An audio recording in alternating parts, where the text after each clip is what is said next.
I'm trying to keep things calm for you. Please do, please. Please do.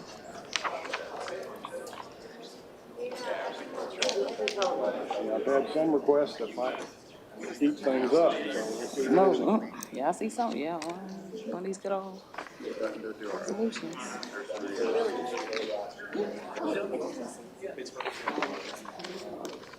What is that one?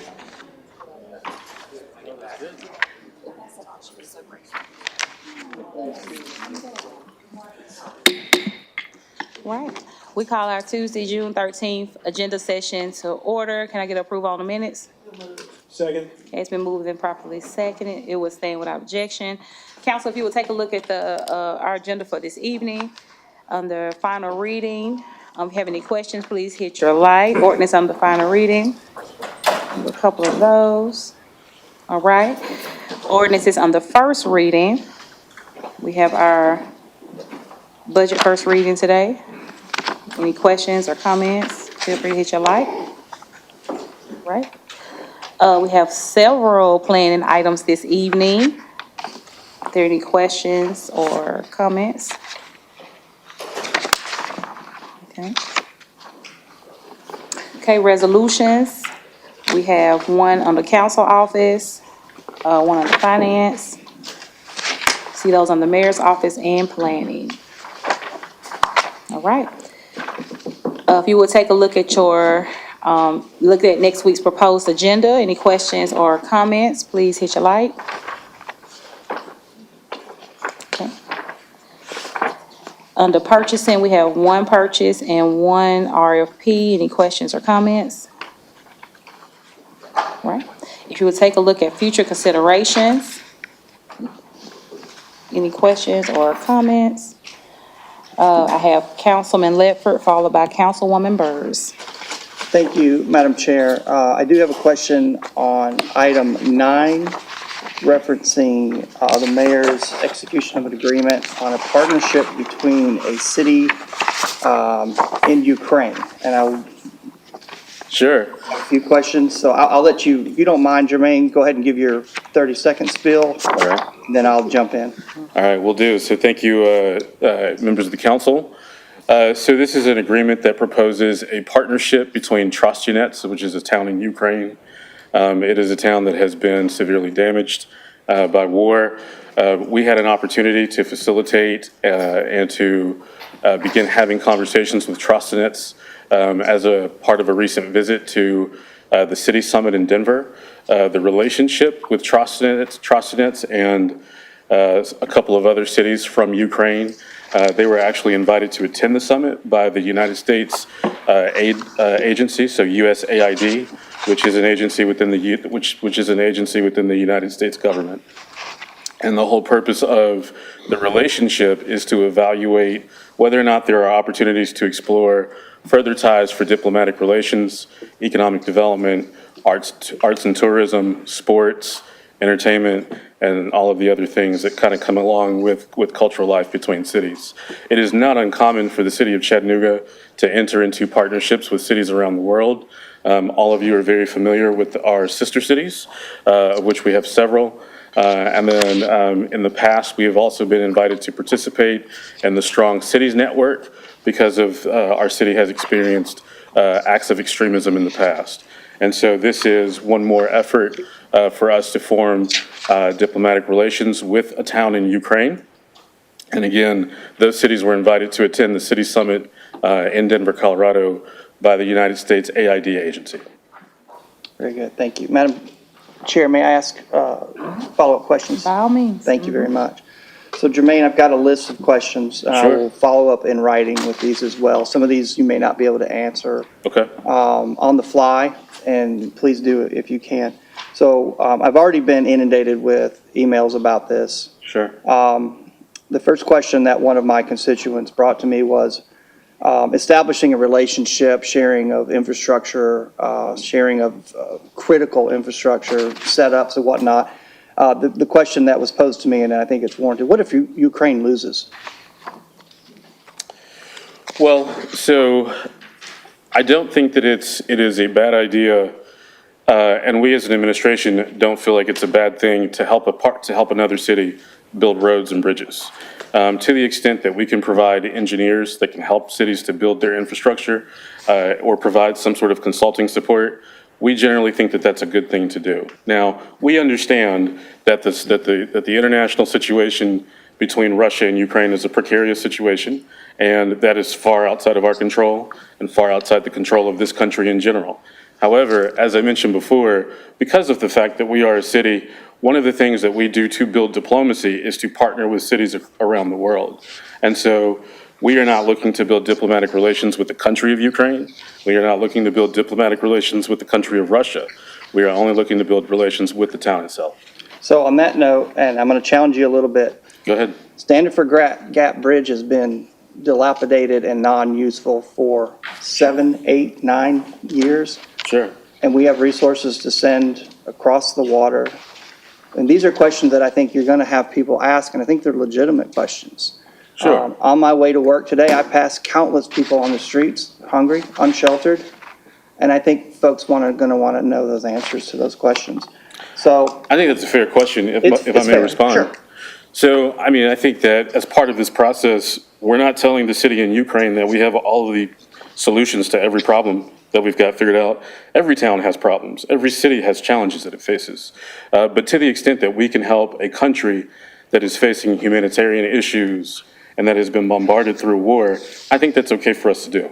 Yeah, and I think we're doing that on the national level. I know millions and billions, if not billions of tax dollars of U.S. citizens are going to Ukraine, so we can argue that quite aggressively. Is it legal for us to sign a contract with a city in a country that is engulfed in war? Has this been vetted through higher chains? I think the city attorney's office is actually working on the MOU in partnership with the administration, so they will have the ability to weigh in on that front.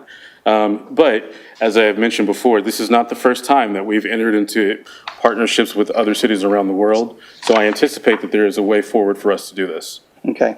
Have we consulted with our local delegation, because I have a feeling this is going to trickle upstream, and also Hamilton County, who I think we have some representation in the room here. Have we consulted with Hamilton County? Because this is bigger than just the city of Chattanooga. And I have some security issues that I think we need to address. And I think that we, to coin a phrase, need to slow down and think about what we're doing and think about the unintended consequences. I, for one, took an oath to defend the United States Constitution, the state of Tennessee, and to abide by the city charter. I didn't take an oath, or I'm not qualified on foreign policy. And I don't know what those unintended consequences are, Jermaine.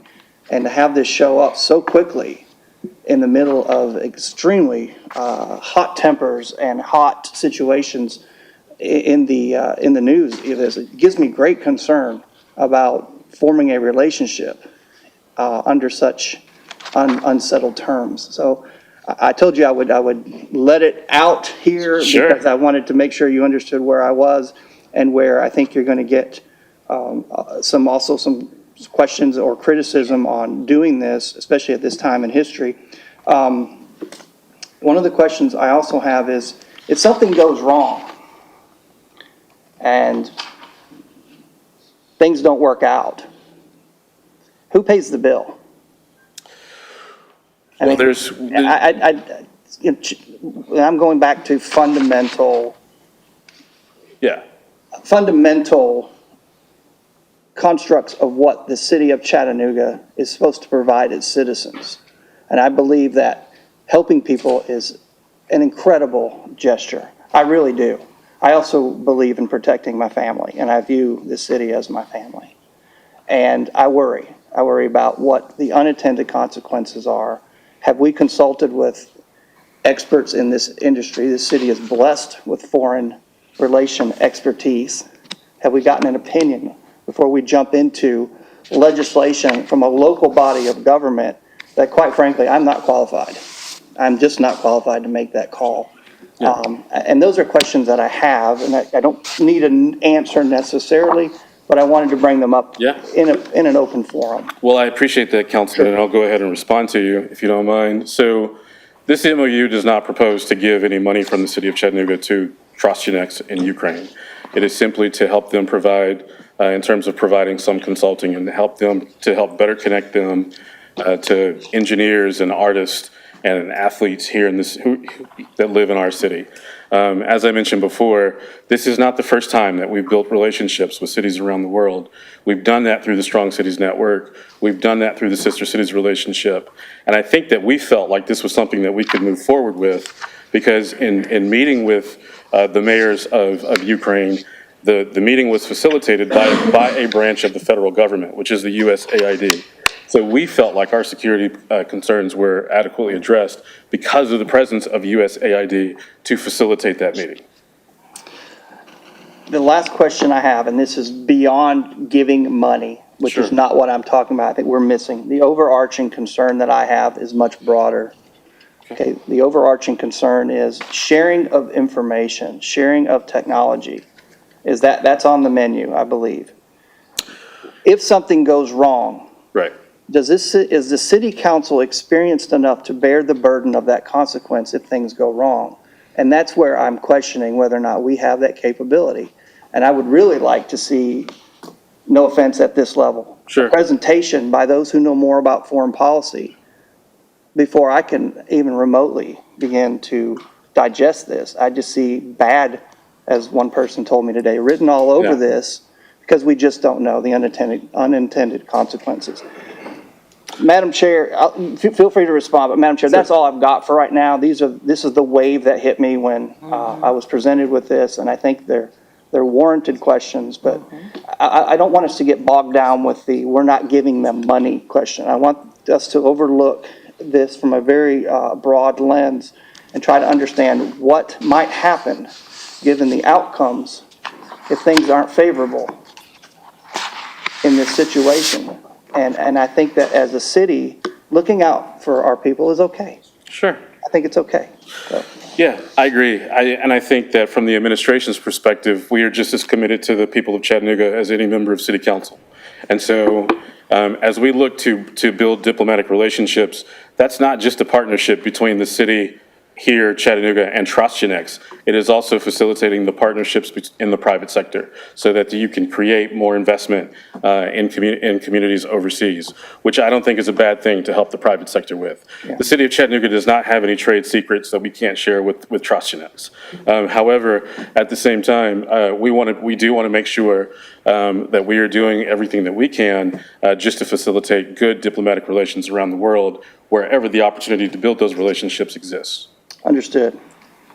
Appreciate your concern and your answers today, Madam Chair. That's all I have. We can follow up at a later time. Thank you, Councilman Thank you. Ledford. Thank you.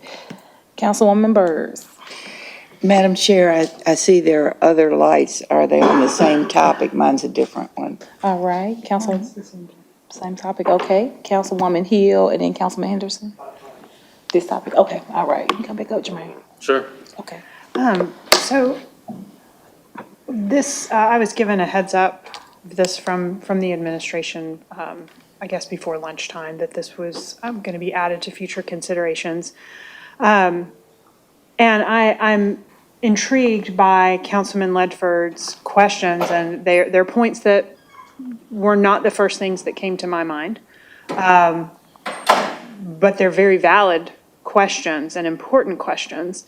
And when I was given the heads up this afternoon or this morning, I didn't hear anything about artists and athletes or engineers so much as EPB. And when I hear EPB and our fiber, while not a trade secret, it is something that is inherently valuable to our community. And as we build our network out, cybersecurity is incredibly important and ever more difficult to maintain. And so, as Councilman Ledford brings up his points, the hard question of what if we don't know the outcome of this conflict, this aggression, and we don't know if Ukraine will be able to win the day. And what I'm getting from him is this concern of we don't want to turn the eye of Sauron in the form of Russia Sure. to Chattanooga, right? Sure. We've seen the cyber espionage that happens at the hands of that government. And I agree with Councilman Ledford that we need to be very thoughtful about this. It feels like if we're opening up relations potentially with our energy and internet connectivity utility, we need to be incredibly thoughtful. It's a little bit different than inviting a Lookouts baseball player to head to Ukraine. Sure. I catch your point, Okay. and the MOU that the city attorney's office is working on does include references to arts and sports, which is why I mentioned that. But I take your point. I do think that EPB is probably fully equipped to address that concern, given the fact that they are in the process of building a quantum network. And so I think that they will have extensive knowledge about what they can and can't share and what could potentially pose a cybersecurity threat. So I take your question. Okay, thank you for that. Yes, Gives ma'am. me a lot to think about. All right, that's it, Madam Vice Chair? All right. Councilman Henderson. Thank you, Madam Chair. Jermaine, I think it's an incredible opportunity here to sort of get on the world front, partnering with this city in Ukraine. We certainly live in a global economy, and I think it could shine a spotlight on Chattanooga. This agreement, I suppose, is the MOU. Yes, sir. That we haven't seen yet. Correct. And I think that's probably what's given some of us some angst is That's we fair. haven't seen the agreement, the MOU. But I trust the mayor, when he sat down with this other mayor, had enough common sense to think all those things through. Sure. I sort of judge him as a pretty smart man, but. He's pretty smart. But I think it is an opportunity Yes, sir. to look globally and to have sort of that light shine. And to be part of a bigger picture sometimes gets a little scarier It does. than just when we're in our little confines of the city limits. So It does. I think we, probably would serve as a little bit of comfort to understand what's in that MOU and Yes. maybe language that protects, if things go awry, Yes. that we are protected. Absolutely. I appreciate the kind words, Councilman Henderson. I believe that we just distributed a copy of the MOU, so you all have time to read it well in advance of when this is supposed to come on the agenda, which is approximately 2 to 3 weeks from now. Thank you, Councilman All Henderson. right, and, I'm sorry, Councilman Henderson? Yeah, I'm good. Okay, all right, and, Phil? One reason I wanted to explain that y'all have not seen it at this point is this document is actually one half in Ukrainian and one half in English. And we were trying to confirm that the language that was in Ukrainian was the same as the language in English on the opposite side of the page. So that is involved in here.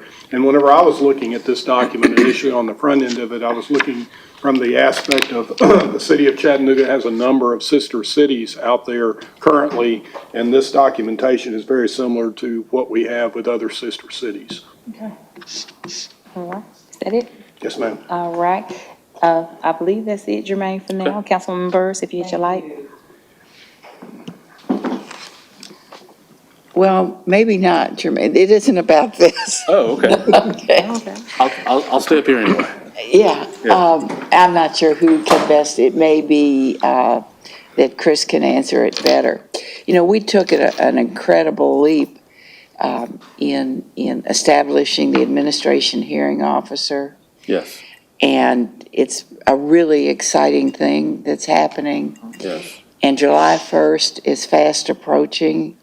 I want to know what the status is because there are a lot of moving parts that encompass law, encompass process, encompass location, and I mean, a lot of stuff.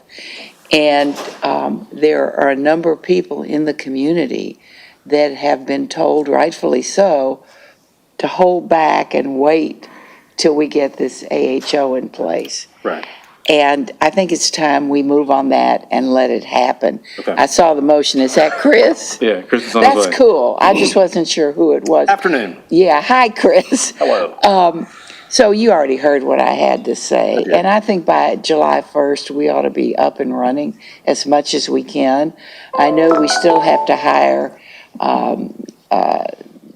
people for Dallas, people across the board, but I know the law itself needs massaging. I know there's just a lot of moving parts that need addressing.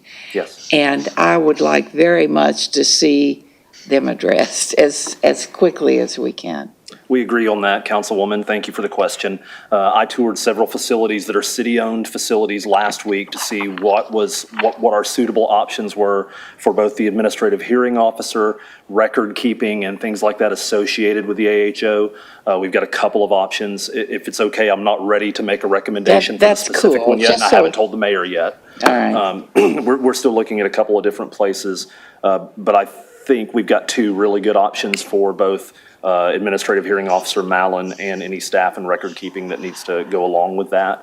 And he and I have spoken about it a couple of times since his appointment last Tuesday, and we're meeting in a few days to go over. I thought it would be great to include him in the process of setting it Sure.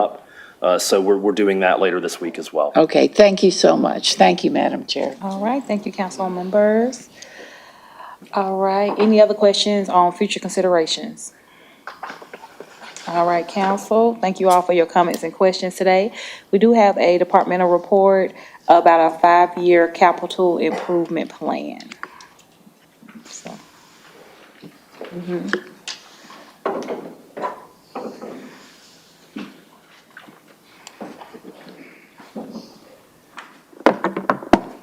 Thank you, Council. You should have received a copy of the 5-year capital improvement plan, and I'm happy to answer any questions. And we have a few slides if we do need to go through it, but mostly replicates what you have received in advance. I'll just open it up to you.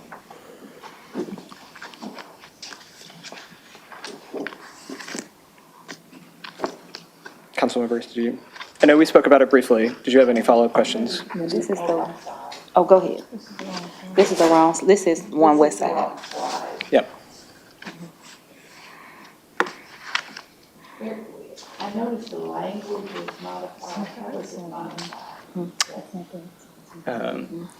Let's see, I believe the 5-year capital improvement plan language should be the same, but the bond resolution was adjusted, which is just after that on the agenda. May call up Vicki to answer a few questions about that if there are any, but that was to reflect changes to make sure that we're aligning with TCA adequately. It doesn't affect what projects are issued that we're issuing bonds for or anything like that in terms of our process, but the language was adjusted. Okay. Also, this isn't the right slide either. Yes, that's also not.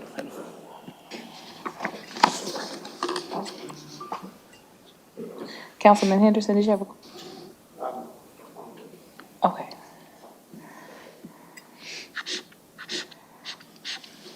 It's the middle one.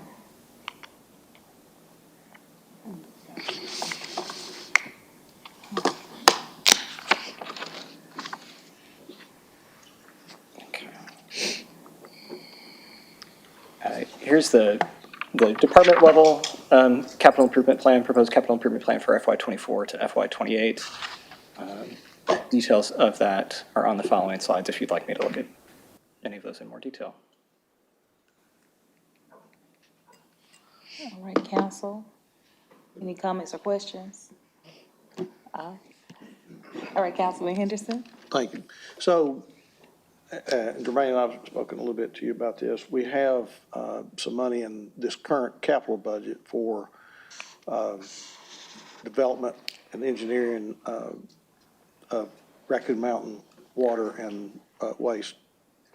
But it doesn't show up in the 5-year plan. Should it not be listed as a 5-year, maybe a 5-year commitment, since we're putting the engineering and design work together, showing a commitment to that project. Right. So I think the line should be in there, but it doesn't show any funding for future years. Right. Within that. I think we would like to be able to begin the initial assessment to be able to adequately show what the true estimate of that future work is going to be. in So, those out so years. next year I could expect to see something in the 5-year Yes, plan? Yeah. A number? yes. Correct. Thank you. All right, that's it, Councilman Henderson? Thank you, I'm All good. right, thank you. All right, any other comments or questions about the 5-year capital improvement plan? All right, I don't see anything else. Okay. Thank you, Council. Well, thank you. All right, next up, we have 2 committees today. We have Parks and Public Works, and also the Economic Development Committee. So with that, I will turn it over to Councilman Hester.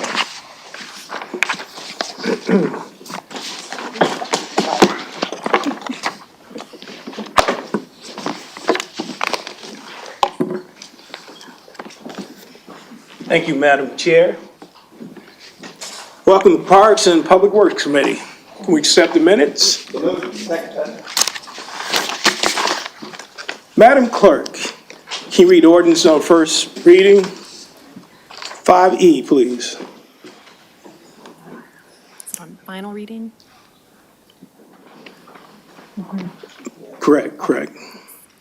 an ordinance closing and abandoning an unopened right-of-way in an alley located in the 3800 block of St. Elmo Avenue, as detailed on the attached maps, subject to certain conditions. I see no hands.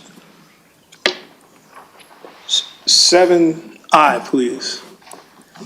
A resolution authorizing the approval of change order number 2 for Alta Planning and Design relative to contract number T-14-005-101, Protected Bike Lane and Neighborhood Greenway Design, for an increased amount of $10,000.00 for a revised contract amount not to exceed $401,660.00.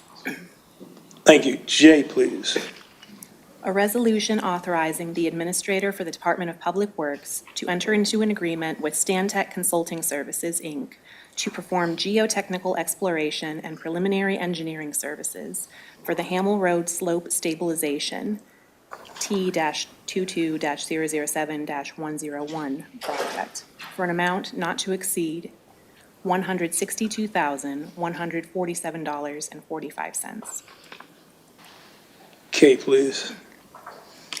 A resolution authorizing the Administrator for the Department of Public Works to execute the consent to assignment of all purchase orders for vendor number 871375, Vaughn and Melton Consulting Group LLC, to Johnson, Meermian, and Thompson, Inc., relative to the following purchase orders: on-call blanket contracts for professional surveying services, contract number E-22-002-901, purchase agreement number 100260, purchase order number 546275-2. L, please. A resolution authorizing the Administrator for the Department of Public Works to renew the continuing on-call professional surveying services blanket contract number E-22-002-901 with the following 8 consultant firms: ASA Engineering and Consulting, Inc., Barge Design Solutions, Inc., Consor Engineers, LLC, Croy Engineering, LLC, Earthworks, LLC, Reagan Smith Associates, Inc., the RLS Group, LLC, and Johnson, Meermian, and Thompson, Inc., formerly Vaughn and Melton Consulting Engineers, Inc., based upon their qualifications within the identified service categories for year 2 of a 4-year term for an annual amount of $1 million for use by all departments. I see no hands. M, please. A resolution authorizing the administrator for the Department of Public Works to renew the on-call blanket contract number E-19-011-202 for year 3 of 4 for the roof inspections, repairs, and maintenance with the following 2 vendors: Porter Roofing Contractors, Inc. of Morrison, Tennessee, and Tri-State Roofing Contractors, LLC of Chattanooga, Tennessee, for the annual amount of $500,000 total for use by all departments. Thank you. 7M, please.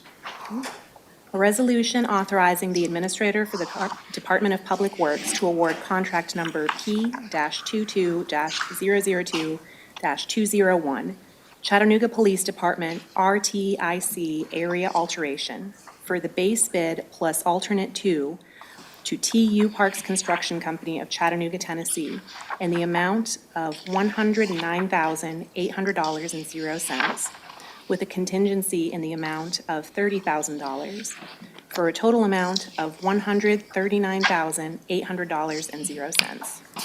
Thank you. I see no hands. I'd like to thank everybody with Public Works. You guys are doing a fantastic job for the city of Chattanooga. Keep up the good work. Thank you. That concludes Parks and Public Work. Economic Development Committee is next.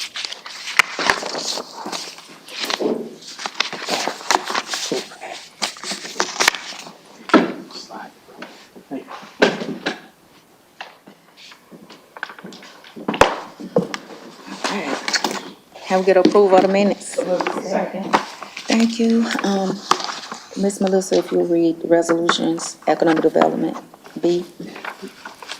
A resolution authorizing the mayor or his designee to enter into a second amendment to lease with Hendricks Commercial Properties LLC in substantially the form here attached for office space in Suite 300 of the Edney Building, 1100 Market Street, for an additional term of 2 years, with the option to renew for one additional term of 1 year for the occupancy of approximately 7,790 square feet of space by the Department of Technology Services.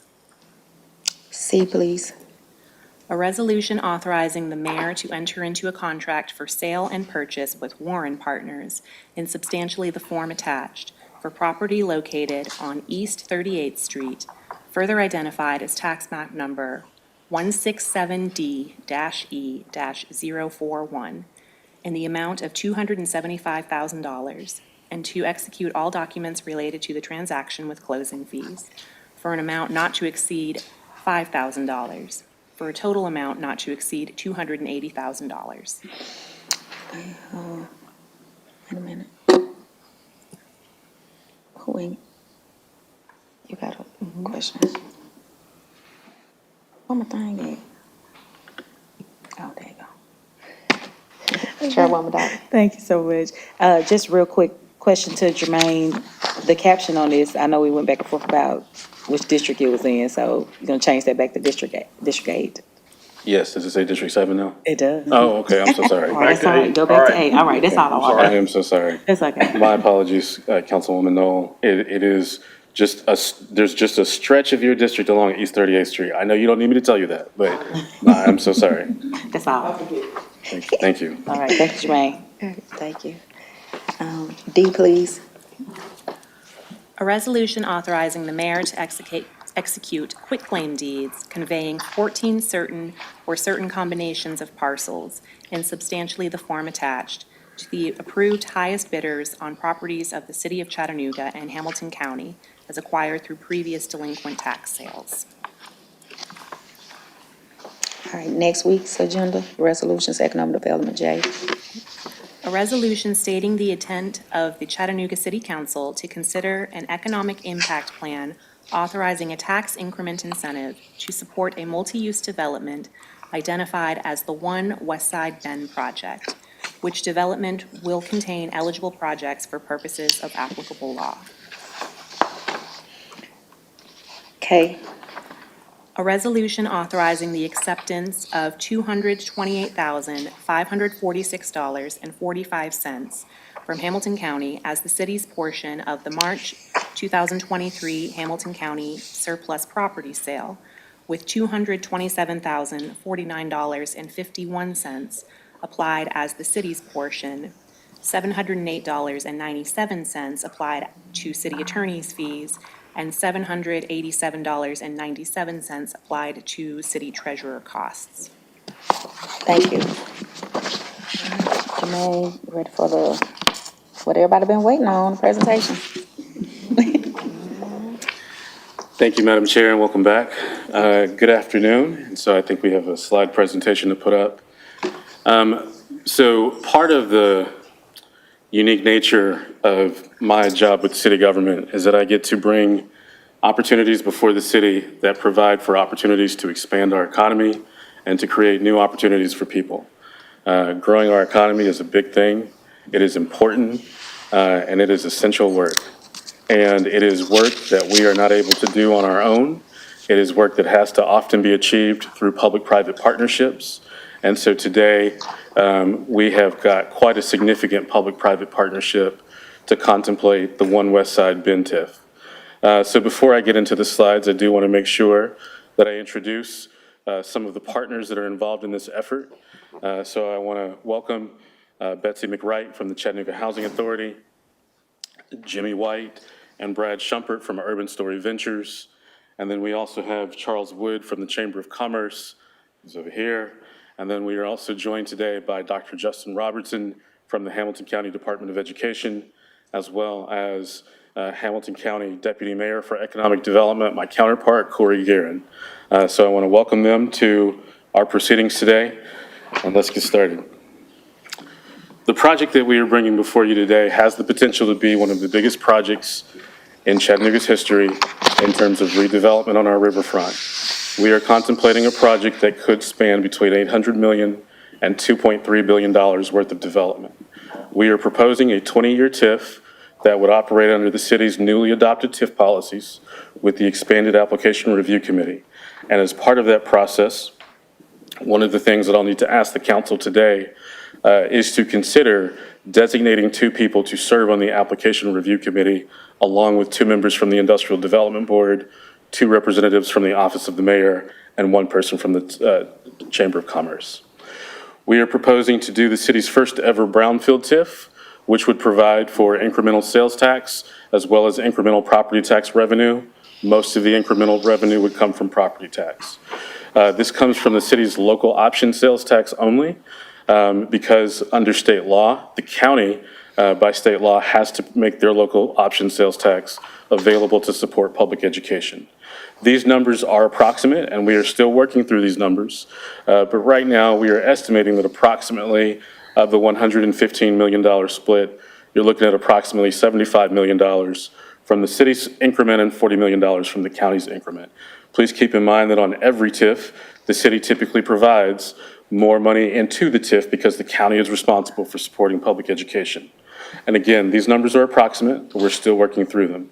This project has the potential to be as big as anything that we have ever done, anything that we have ever seen. So when you think back to our massive redevelopment efforts for the city's riverfront, the aquarium, the revitalization of the convention center, the creation of the Chattanooga Hotel, this project has the ability to be as big as any of those and to propel our city into the future.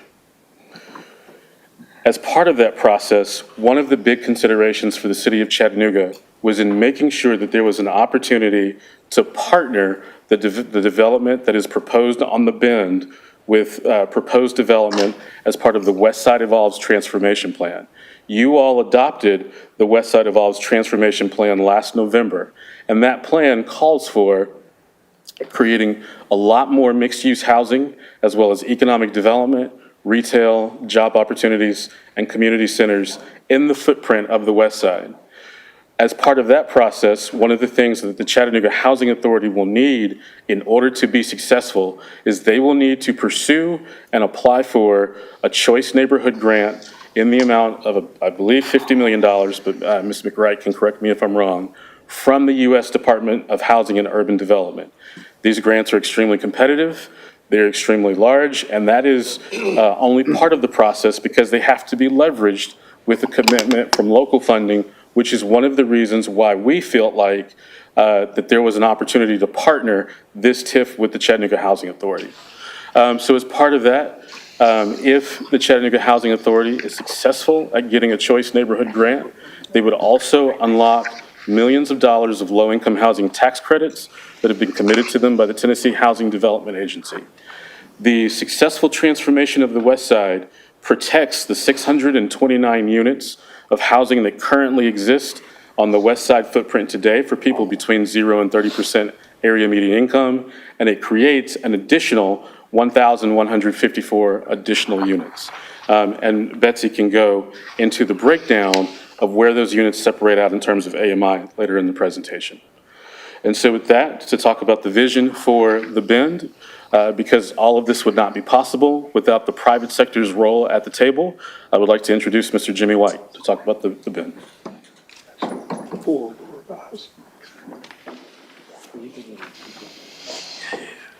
So this arrow goes forward. Thank you. And that arrow goes back. Perfect, thank you. Just getting a little advice here on how to use the handy dandy remote, not my area of expertise. So appreciate you guys taking the time. I know many of you are familiar with the project. We were before City Council, seems like yesterday, but a few years ago for our zoning request. So thank you again for taking the time to hear about our project. To say I'm excited is an understatement. And, this is a large project, and similar to, and Jermaine hit on this, public-private partnerships have always worked well within our city, and we have a history of seeing success that way. So with that being said, the Bend is a 120-acre development, former GE Alstom facility. As you can see here in some of the renderings as it currently exists, not its highest and best use today. We purchased the property in May of 2018. There was a lot of property that we did not buy from GE at that time, but we have acquired over the last several years. We acquired about 4 acres from the railroad along the riverfront, which wasn't quite an act of Congress, but close. But they were great to work with and have been great partners since bringing on some of the other industrial users to the site, which we'll get into. We also acquired a piece of property from ADM, and I'm happy to say now that we have control over approximately 3,000 linear feet of riverfront. And so when you think about the size of that riverfront, it's roughly 2.5 times as large as the area there where our aquarium currently sits, and roughly 6 million tourists come and visit each year. So, with that, I'll move on to the next slide. After we acquired the site in May of 2018, we hit the ground running in the fall of 2018. We had a big public charrette. Roughly 1,200 attendees came to that charrette, and you can see the imagery here. We engaged Overcoal & Partners.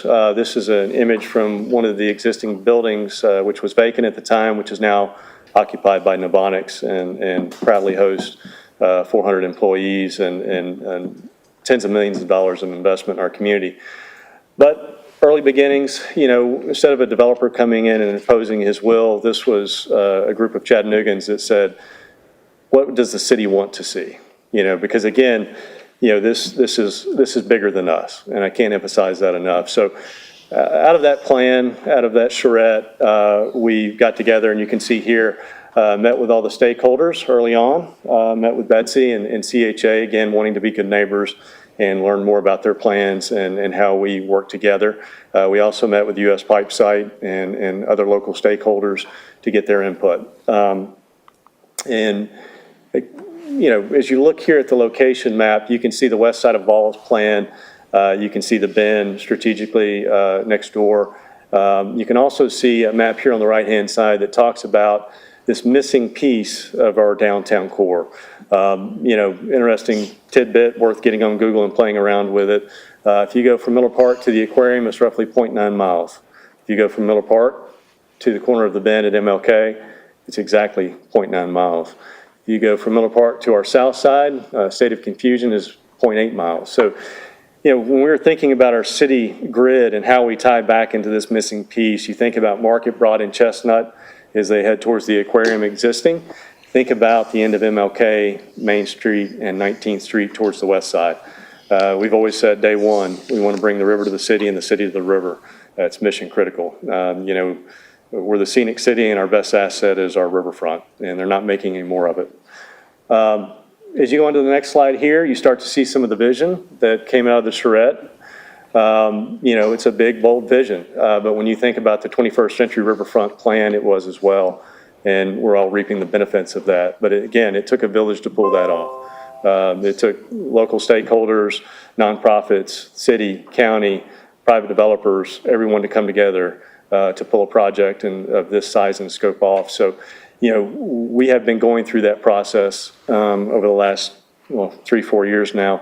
But again, the vision you see here, roughly 14 acres of public park space, 9 acres of riverfront that is now all contiguous, enhancing the Riverwalk, marina, event lawns, terrace plazas, things of that nature. Rezoning. City Council was kind enough to share the vision with us, and that, my sole focus has been over the last couple of years is creating jobs on site. We had an existing 1 million square feet, but in order to do that, and think big and how we get some of these corporate headquarter relocations from places like Seattle, Chicago, other markets, we're seeing them going to Nashville, we're seeing them going to Atlanta. We need to think dense, right? I use the analogy, if we want to catch a catfish, that's easy. We throw a line in the river, one swims by, we pull it in the boat. If you want to go after a marlin, you got to use a different tactic, and they need density, right? And they need Class A corporate type campus space. And with the Bend, that's what we're building. We're building a corporate campus. When you think about retail and you think about office, if you can work from home and you can buy things online, what we're selling is the experience, right? And people want that experience. They want the outdoor space. They want the Riverwalk. They want that activation. As we go into the next slide here, ignore the guy on the left-hand side, maybe focus on some of the other better-looking folks on the right-hand side. But you can see here, Novonix, that was a big deal for us early on in the process. We were approached by Harrah's Casino. They wanted to do a big server farm there. That really didn't do, it was a nice deal for us, but really didn't do anything to activate the site, roughly 30 jobs. We waited. We waited to find the right tenant, and Novonix is that great tenant. They've made investment in our school now. They've brought in significant investment. They're looking to more investment into the city, and it's been a great thing. And as you go into the next slide here, you'll see some more tenants that have come to the site. Again, I want to emphasize, when we bought the site, there were 3 people working there, and at Alstom's mass production, they were projecting 220 employees. I'm happy to say now we have more than 2.5 times that there now. Several hundred employees that are there, 1,600 people a day coming to the site. Lincoln Electric, publicly traded company, new jobs to our community. Novonix, Dave Zimmerman, they're out of Charlotte. They've come to our community. Micronix shut down plants in New Hampshire, Connecticut, Chicago, 150 new jobs. We have a new surgery center that's been built. We have Max Steel that's using existing space. We have HCA Healthcare that leads to the guard check from us. 1-to-1 and Riverfront, PNC Construction. So you have a wide mix of various jobs and employers. We were able to do that with the existing infrastructure. So you can imagine what we can do as we go in and build this wonderful campus with attracting more jobs. Currently, right now, we have 3 major employers that are looking at the Bend that we're working through state economic development with. We have 2 RFPs we're participating in right now for significant corporate headquarters coming to the Bend that are anxiously awaiting to see this infrastructure come in. As we move on to the next slide here, we hosted a job fair. We worked with Ms. Dotley and hosting a job fair there, reaching out to the community, said, hey, we're hiring, right? The results of that job fair, we had roughly 20 employers show up, 100+ employees, had people gain gainful employment. A lot of these employers are looking for entry-level positions, and they will train. And so as we talk about the West Side of Vols plan and the proximity to the existing corporate campus, when you talk about affordable housing, it's really an affordable lifestyle. If you don't have to drive to work, and you don't have to drive to the grocery store, and you don't have to drive to the school, and you have other forms of transportation and walkability and those kind of things, number one, that promotes a more healthy lifestyle. Number two, you can save those car payments and use them for better quality food and things like that and better accommodations. This was a tremendous success and really, again, can't emphasize enough, how important these kind of events are and things like that. Not only for the folks looking for gainful employment, but for the employers as well. What's to come at the Bend? Mixed-use project, commercial office, industrial that's existing, retail, entertainment, recreation, residential, truly mixed use. Think about projects that have totally changed and the communities in which they're in. You think about the Panhandle, you think about the Avalon, you think about the Wharf in DC and those kind of developments. That's what we're talking about. That's the scale we're talking about here.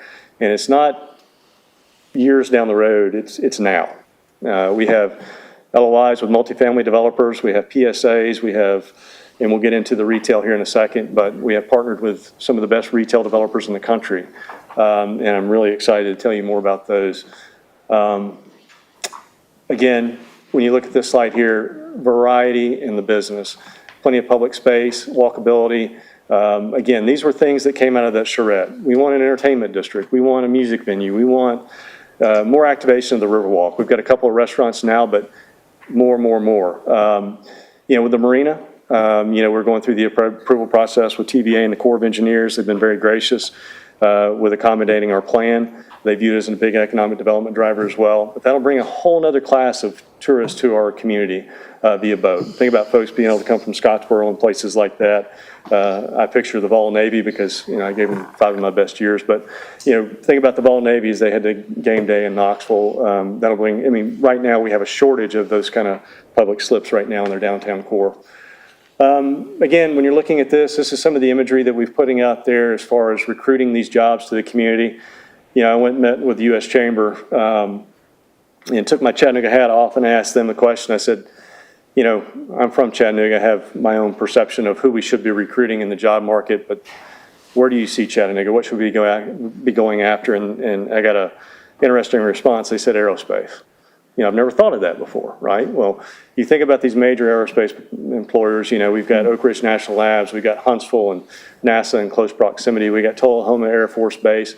Well, what do those kind of Class A corporate headquarters want to see, right? We're competing against Austin, we're competing against Huntsville, we're competing against their industrial parks and their research parks and things like that. So again, that corporate campus feel, the walkability, having housing on site, having the restaurants and hotels and things like that. But these are 2 examples. We've got a fully designed, permit-ready building there that you see on the left-hand side, Block 22. That was designed by ESA out of Nashville. And Block 25 here, which we've always said we're holding out for the big corporate headquarters, that's currently zoned for 20 stories, which if you've been to Nashville and Atlanta, that's, it's what they're looking for. Jobs, again, thousands of jobs are expected to be here, several hundred already. When you think about the 2 major employers that we had in the community, when I was a kid growing up here, every family was touched by DuPont and combustion engineering. Several thousand jobs were here, and that's my goal, is to bring back those jobs on this site. There's no reason why we cannot do that. We'll skip over to the next slide. So I just got back from Vegas. We were at our big retail conference, and 5 years ago when I used to go out there, the response I got was, Chattanooga who? And now it's a different story, right? I mean, in a post-pandemic world, mid-sized cities like Chattanooga are becoming more and more on people's maps, no income tax states, Tennessee, Texas, Florida. When you look at the retail potential we have here is significant.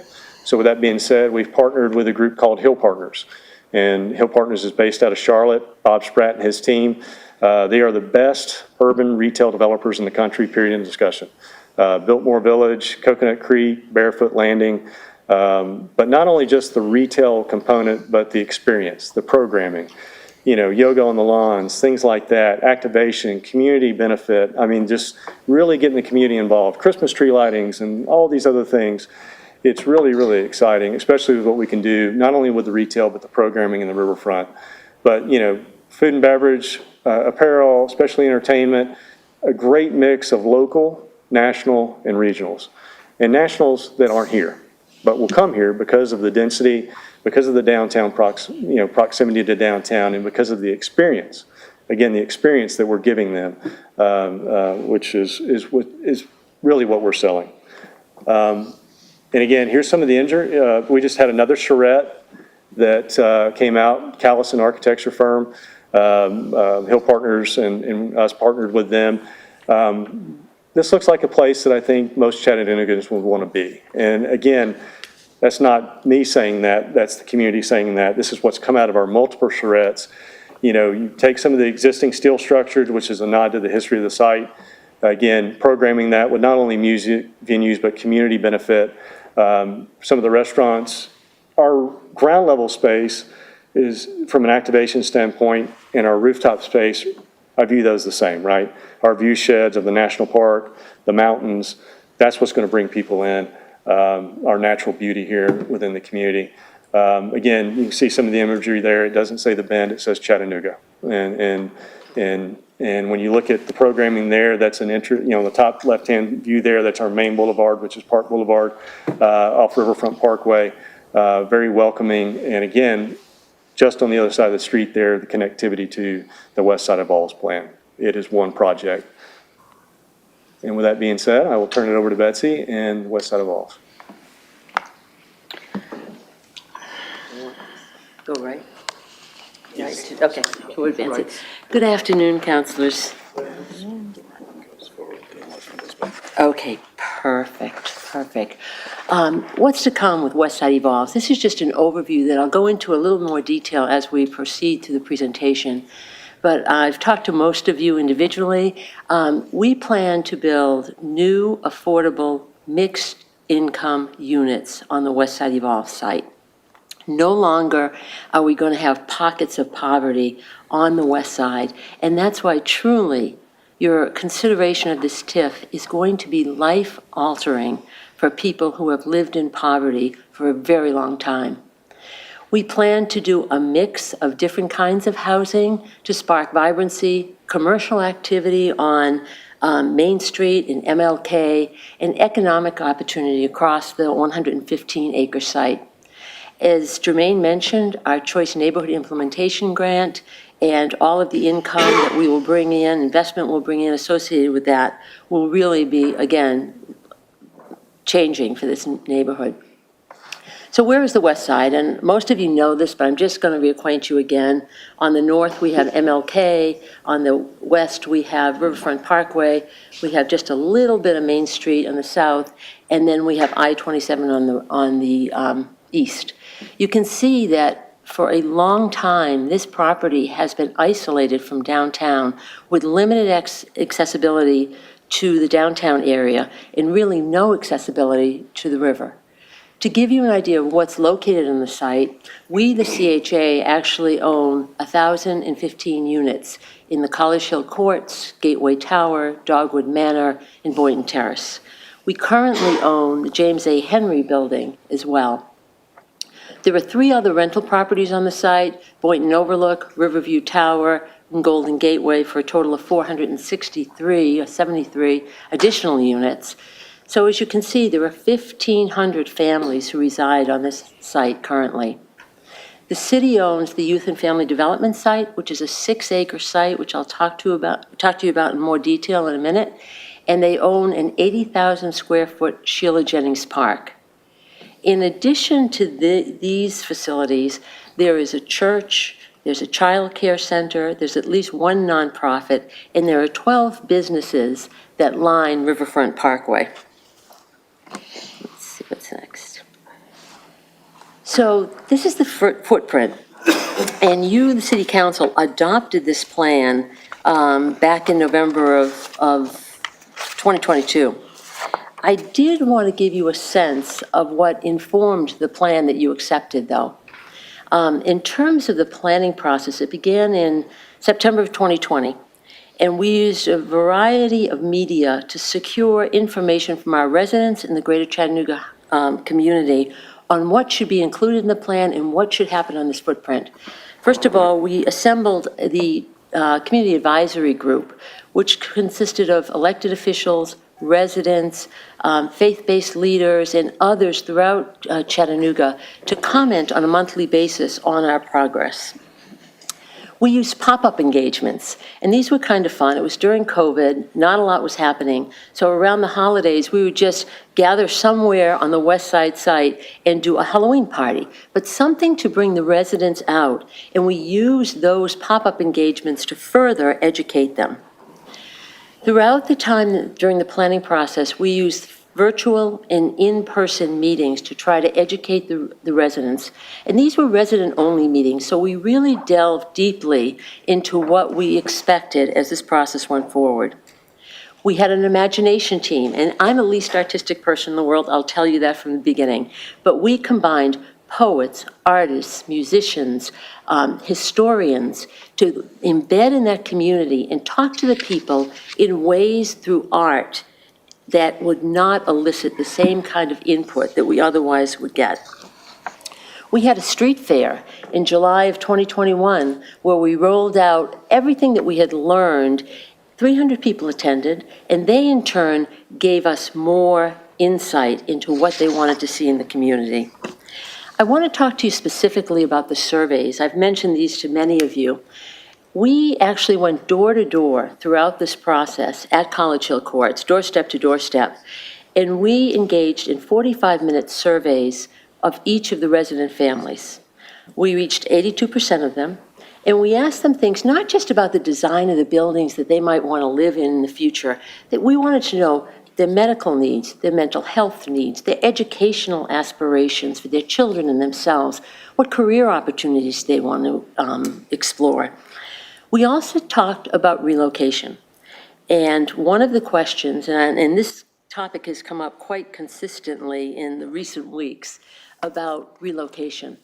We specifically asked the residents if relocation is required off the site during a period of renovation or creation of new units, where would you like to go? 40% said they would like to take a Section 8 voucher and just go. 26% said they would like to move on the site during the process. 8% said they'd like to go to any existing CHA sites. And then there was a certain percent, about a 20%, who said, I don't really know, I need more information. When we asked them about from relocation coming back on the site, about 63% of them said they did want to return. But there was definitely embedded in the survey this notion that it would be possible that people might have to move off-site. However, throughout this process, we had absolutely committed to develop 629 units of replacement housing for the two developments that we plan to demolish in a phased way. One is College Hill Courts, the other is the Golden Gateway Apartments. So why did we start here? Obviously, many of the units on the west side are obsolete and they're overdue for upgrade. Specifically, College Hill Court is our oldest public housing site, having opened in 1940. It was designated for African Americans at the time it opened. It could house about 500 people, 500 families, and we actually had 750 families apply to live there. The units are obsolete. They're barrack-style developments, buildings, and the units don't have any ADA-compliant units. We don't have central heat and air. The units are very cramped and just not really very good for life in 2023. So the plan for the units will be to replace the 629, and let me back up. This diagram actually gives you a sense of who lives at College Hill Courts right now. And as you can see, I think one of the most striking pieces of data is the next to last, the poverty rate. 87% of the people at College Hill Courts live in poverty, and 60% at Gateway Tower are living in poverty. The majority of our residents at both of those sites make less than $15,000 a year. So this plan, the West Side Evolves plan, with the assistance from the Bend and the TIF, can substantially change those numbers in a way that I will describe to you. Okay, so we have two different programs that we'll be running. First of all, we'll have the residential program. And you can see that in the 629 units, which were the deeply affordable units that will be replacement units for College Hill, Gateway Tower, we will have a mix of 0 bedrooms to 3 bedrooms. In the remaining units that we believe we can build on site on land that the CHA and the city currently own, we believe we can go up to 1,783 units, net new units of over 1,000. I have to stress that these units will be mixed income. They will contain units for folks who are at or below 30% of area median income. And what the heck does that mean? I'll translate for you a little bit. For a family of 4, 0 to 30% of area median income means the family makes less than $30,000 a year. We have a number of one-bedroom units on the west side, in College Hill Courts especially, and so for a family of 1, that's $16,500 a year. So these units will be developed, and as you can see in the lower diagram, we'll have 35% will be at the deeply affordable level. Tax credit units will be 31 to 60. Workforce will be 61 to 80, and then our market rate units will be at 81 and above. We think at this point that we can attract in a market rate venue. These are not going to be luxury apartments. They're going to be identical to all the other apartments, but we think we can attract 81 to 120% of AMI. So we're talking public school teachers, we're talking firefighters, we're talking city, CHA employees, people who are working full-time, but who need a more affordable place to live than some of the luxury opportunities that are downtown. In terms of the non-residential program, of course, we have the James A. Henry School owned by the CHA currently. We plan to expand the school, first to renovate the school, and we plan to host 117 Head Start seats at that school, which, as you recall, Head Start used to be up in the city-owned YFD building and hosted 60 seats. So we will be doubling the educational opportunities for young children through Head Start. The renovation will also include spaces for training, and the expansion will include a large gymnasium and a kitchen. This is all currently owned by the city, by the CHA, which will be deeded to the city. We will be upgrading the green spaces. The Sheila Jennings Park is a beautiful piece of land, but it largely goes unused because there's nothing to do there right now. So what we'll be introducing is community gardens, enhanced landscaping, an amphitheater for the arts, a splash pad, pickleball, basketball, and a walking trail right in the College Hill area. We'll host a dog park, and then we'll have a central lawn on Main Street with picnic shelters, tables, and barbecue pits. And then at the top of the hill where the seniors reside, they really wanted a safe place to walk. So we developed I think they're calling it the Green Necklace. It's a circular walking trail that will be safe for both walkers and for folks who use wheelchairs. So they're not trying to navigate sidewalks that are bumpy. It's going to be a very well-maintained, very handicap compliant opportunity. The other thing that's integrated into the plan, and this was especially important in talking one-on-one with the residents throughout that 2-month period, the plan is all about connectivity, because as I mentioned earlier, the site is really cut off by 27 and Riverfront Parkway. It's not easy to get downtown. So the plan calls for the continuation of 12th Street, and if you think about the convention center, 12th Street comes under that 27 underpass and goes directly into the footprint of the project. We plan to expand that up to Boynton Drive, down to the Riverfront Parkway, and then hopefully over to the Bend. And I've said it a million times, everyone behind me has heard me say it. The older men that I interview just said, Betsy, I just want to go fishing. I want to be able to walk from my home in the senior site and go fishing. And I think that this project will offer that dream to those residents. Grove Street, and you may be familiar with that, that's where our management office is. That will be extended up to MLK. And our hope is, in that way, our residents can access MLK, and our plan is to try and slow down MLK. If you've driven through it recently, you will always see our residents, many of whom use wheelchairs, trying to navigate down MLK to get to Main Street. So that's a very important part, to stitch together all of these roadways to make it, much more accessible. Our residential streets, which are now very narrow, and Grove Street is actually a speedway, will feature wide sidewalks, street trees, improved lighting, parallel parking, and 2 travel lanes. They'll be user-friendly and safe, again, especially for people in wheelchairs. I've talked a little bit about the units to be developed, but I'd just like to say again that we expect to develop a total of 1,783. I've talked about the range of incomes with the deeply affordable. And as we expand up to that 1,783, you can be assured that all of those units will be mixed income. We will never again have the concentration of poverty that we have now. What's next? I think that's all I have. Is this you, Jermaine?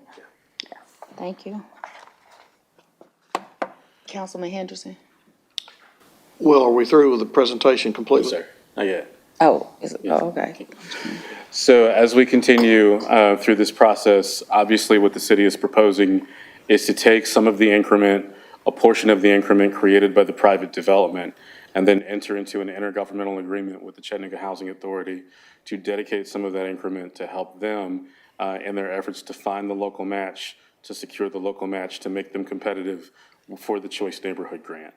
And so we feel like there is a significant opportunity here to help uplift the West Side.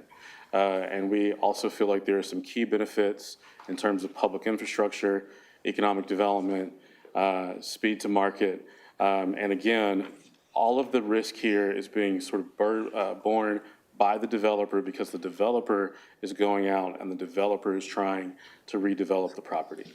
And so this is sort of an aerial view of kind of what the West Side and how close it is to the Bend. You can see that it's only separated by Riverfront Parkway. And so we are talking about essentially what we are imagining is neighborhoods that are joined together to create one West Side. And so to talk about a little bit about some of the infrastructure needs, I'll ask Jimmy to come back up.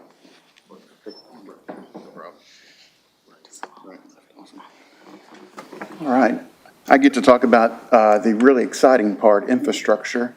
Urban Story Ventures is, the developer behind the Bend, and I love the fact that the word story is in our name, because we look at a place like this 120 acres where there's over 1.5 million square feet of concrete that are going to have to be removed.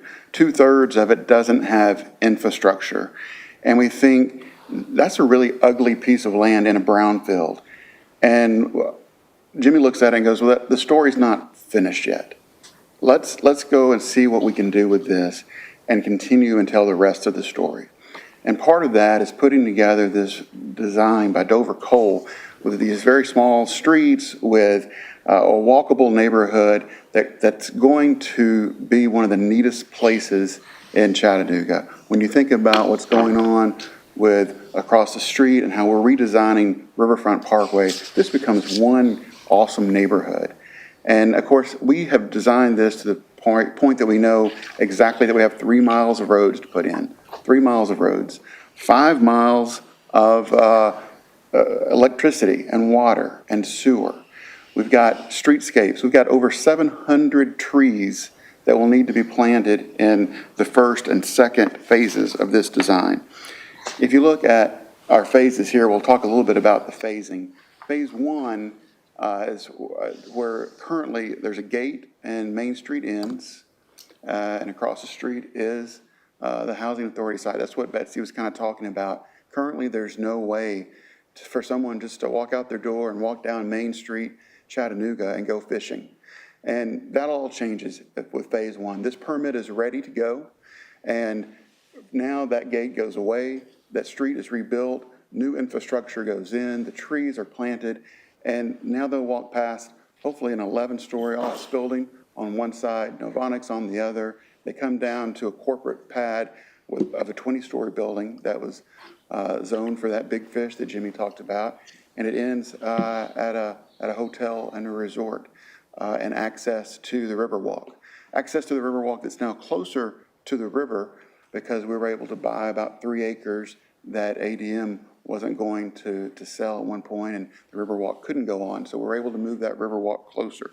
And that's part of this walkable, car-optional neighborhood where we know that the park space will be over 9 acres on the river. Jimmy mentioned it, it's over 3,000 linear square feet of riverfront. It's our generational opportunity to make the river accessible and change the landscape of the west side. If you look at our infrastructure needs, I just want to go through just a couple numbers. These are kind of boring, but it's kind of daunting when you think about it. And that's why this is such a heavy lift with over $198 million worth of infrastructure needs to make this happen. It's 25 developable blocks. It's 27,000 square yards of new asphalt, 500,000 square feet of concrete sidewalks, 700 trees on the streets. And like I said, phase one has already been permitted to the point that we sat in with the fire marshal and we talked about turning radiuses for fire trucks. How do we make sure that we're able to have the trees not block the turns and that people can have the fire extinguishers that they can get into and they can run the fire so that these small streets are able to be serviced by city utilities and services. And part of that makes that so important is Main Street Chattanooga shouldn't belong to a developer. Main Street Chattanooga should be the city of Chattanooga's. And that's what we've done here. And we've tried to up that game. And we've been really excited. We've sat with the public works folks who are willing to look and work with us and make cool street signs, make Belgian pavers in the intersections. So there's really a sense of place. And our hope, and part of the design, is to redesign Riverfront Parkway so that when someone's driving through, they see really no difference between the left and right side of Riverfront Parkway. Again, we have one big neighborhood here that's uniquely Chattanooga because we can develop something that is unlike anywhere else, where people are living in harmony, walking, driving, taking multimodal transportation. We'll have electric scooters, bike sharing, the whole exciting things that people talk about wanting, but we haven't really been able to execute on. This is that opportunity. Phase one, this is just a quick design there. You can kind of see it better here. That's Main Street, where it would currently at the far right dead ends with a gate. And this shows the park space there on the right, and Novonics on the left, and then maybe being able to come down into the river. If I might add, as it relates to Main Street, again, Brad said this doesn't need to be controlled by a private developer. That's always been our stance. But, this Main Street in itself is an amazing opportunity. If you just think about Main Street, Chattanooga, Tennessee, the ability for the entire south side, not only just, the residents at the west side of Wallace Plan, but the entire south side now, several thousand units have the ability now to use scooters and bikes and things like that and access our wonderful riverfront, right? Similar to what happens now at Blue Goose Hollow and MLK. So you come down Main Street, you have a park. You come down MLK, you have a park. You're connected by the Riverwalk. You're connected by this beautiful riverfront. When you look at this infrastructure, to Brad's point, this is permit ready. I mean, we're ready to break ground. This is not, a watercolor that we're telling you that, we're going to go out and do all these wonderful, this is down to the light poles. And if you look at Arabelle Street now, we went ahead and built Arabelle Street to a higher standard. So better park benches, better light poles, big tree wells, big beautiful trees that exist today. We built that to service the existing surgical center. But to Brad's point, when you think about what it took to pull off our existing riverfront in 2000, as part of that $120 million plan, and you think about a project that's 2.5 times as large from an infrastructure standpoint, not just roads and trees, but Riverwalk and shoring up the shoreline and those kind of things. Riverfront Parkway, it's significant. But Main Street Chattanooga, again, unlocking these blocks so that these corporate headquarters come in. If you build it, they will come. And a lot of the folks that have come have come with anticipation of all these things happening. Yeah, and I think to Jimmy's point, when we talk about kind of upping the quality of the street lamps or the intersections or whatever, one of the concerns that we had early on was we didn't want to put that additional burden on the city of Chattanooga. So we tried to figure out some way, how do we take the shoulder of that maintenance for a period of time? And so we're going to figure out a way, we've already committed to this and maintaining all of those public spaces and those additional kind of quality points at that higher standard for as long as we need to through our HOAs or our CCNRs and things like that. That kind of goes over phase one. The slides are a little bit out of order. I don't know if you want to come up and talk about the phasing, Betsy, for the west side, and then we can jump back up and talk about phase 2 and 3. Sure. Thanks, Brad. Yes, this diagram is drawn directly from our plan, and it contemplates 12 phases of development over potentially up to a 10-year period. Right now, we are actively working on phase 1 of the residential project, and we are doing that in the YFD site. The city is just about ready to transfer the land to us, which will enable us to access the land, begin demolition of the existing YFD building, and the preparation of the site for the residential development. Our plan at this point, working with our new master developer, Columbia Residential, is to apply for 4% tax credits in October. Our plan calls for creation of 119 units on that site, but in preliminary conversations with Columbia Residential, they think they can significantly increase the number of units.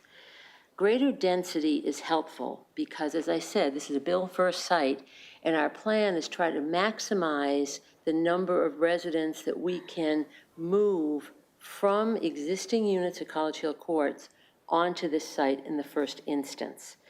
Unfortunately, when you increase the number of sites, it increases the cost, and so we'll be balancing the number of sites we can get on the first phase with the costs with the funding that we can get with the 4% tax credits and other possible funding streams. Phase 2 will likely occur exactly where it's presented on this map. This is where the Choice Neighborhood Grant is really critical, and as mentioned earlier, the city and the CHA will join to make application for that grant. The TIF is incredibly important because it will provide the leverage for that grant to allow us to garner the maximum number of points under the grant and to position us better to actually receive the grant.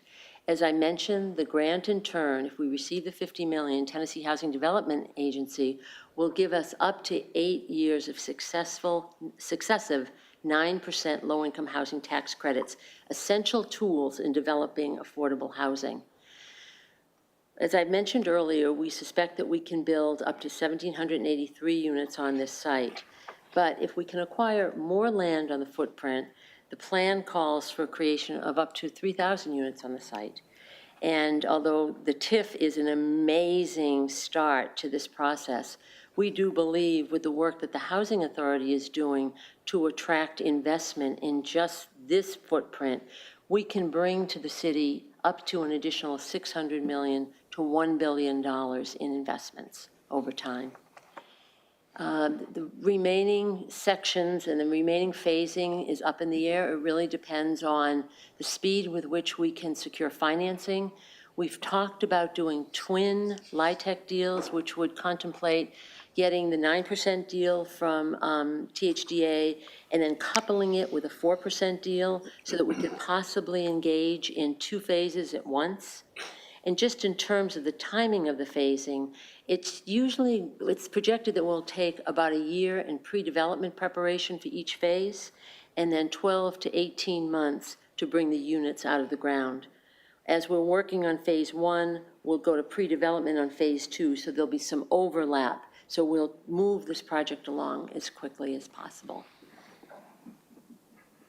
Again, I've mentioned the Bill First strategy so that residents can see units coming out of the ground before they have to leave their units, before the first one comes down.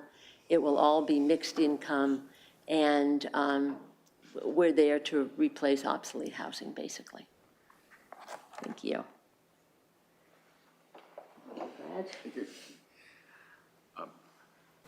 Phase 2 is the north side, or they're just next to Blue Goose Hollow.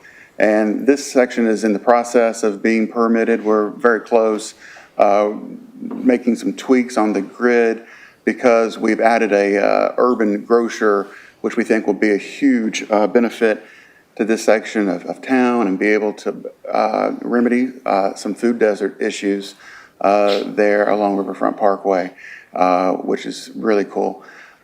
This phase just kind of shows down to the street lane configuration, kind of the massing plan, how tall each building is kind of scheduled to be there in phase 2. This kind of just shows overall phase 1, phase 2, the overall street grid. Again, narrow streets. We want this to be very walkable, car optional, with this being an economic driver to folks who are looking to look at their corporate headquarters or their workforce. How can they be there and have a place to go have a beer after work, go listen to some music, go play with their kids by the river, and then walk home? We're excited about it. Then you can see phase 3 here with the Canal District, which Jimmy's mentioned on. That's the retail district that we've had so much excitement about out of the International Council on Shopping Centers there in Vegas. People are excited to be in Chattanooga, and we're talking about a mix of, like Jimmy said, local, regional, and national folks, but most of which are not here. They may be in Atlanta, or they may be in Knoxville, or they may be in Nashville, and now they're ready to talk about putting their flag in Chattanooga. And this is the development that they're excited about talking about. Just really quickly, again, we're excited about Main Street access extended all the way to the river, the canal, the entertainment district, the 14 acres of green space, public parks, 9 acres, pedestrian and bike-friendly roads. But we're also really excited about the other community benefits that Jermaine may touch on later, but our commitment to using disadvantaged and minority businesses throughout this construction phase, our commitment to all of our office spaces being up to at least Silver LEED certified, our commitment to looking at internship and apprentice programs to help bring on those minority and businesses that may not be currently available in Chattanooga, but we can make sure that we create a system and put it in place where those folks are available and they're learning those trades so they're able to be part of the next project. The last thing that I want to talk about before I turn it over to the county and talk about education is that we really do see this as a generational opportunity where a private developer can go into a public-private partnership with the Chattanooga Housing Authority and the Hamilton County Department of Education to make a generational difference and transform an entire section of town. And we think we've brought the right team together with lifelong Chattanoogans and Jimmy White and our partnership, and national developers like Hill Partners who can bring the expertise in retail that we don't currently possess, and our partners in helping create the outdoor entertainment space that Chattanooga tourism folks have said is needed. This is a generational opportunity, and we're excited to be able to present it and talk about it today and look at the outcomes it could have. And part of that is education, and education is a huge part of this. And Jermaine, you want to talk a little bit about that? As part of the city's commitment to this project, one of the things that we have explored and are currently working with the county on is a partnership in which we will provide some of the tax increment that is generated from the bend on the city side to help fund new educational opportunities that can drive workforce development in a new career and technical education center that would be located near the west side. That is a commitment from us because we care a lot about workforce development. We also see an opportunity to expand early learning opportunities. And so as we look at partnering with the county and the school system, one of the things that we want to do is we want to make sure that we are thinking not only about our future workforce and making sure that we have a career and technical education center that can respond to the needs of current employers like Novonix or like a Volkswagen or software development, but that we also are creating opportunities to have early learning, more expanded early learning space in the downtown. If the developers are successful at achieving the $2.3 billion, you are looking at a monumental investment into public education, both from the city and the county. All of the revenue that would normally be projected for schools is protected. In addition, there would be additional county increment that would be made available for the education pieces. There would be some city increment also made available for the education pieces so that we can see that expanded presence of early learning as well as workforce development opportunities near the footprint. And so these are things that are important to us. We have done everything that we could to try to build as much community stuff and benefits into this project so that we can make sure that we are doing everything we can, that as we think about subsidy and we think about tips, that we have not taken our eye off the ball when it comes to the Chattanooga Housing Authority and when it comes to our partners in education. And Dr. Robertson, if you have anything you want to say to add. Unless there's questions. Okay. And so this, of course, the county has been working closely and working hard on acquiring the Gateway site, which is the former Blue Cross Blue Shield building. This is the location that could be reimagined for a new career and technical education center that could provide robust career and technical education opportunities for students, not only that live on the west side, but that also live in downtown. So, Jimmy, anything you want to say?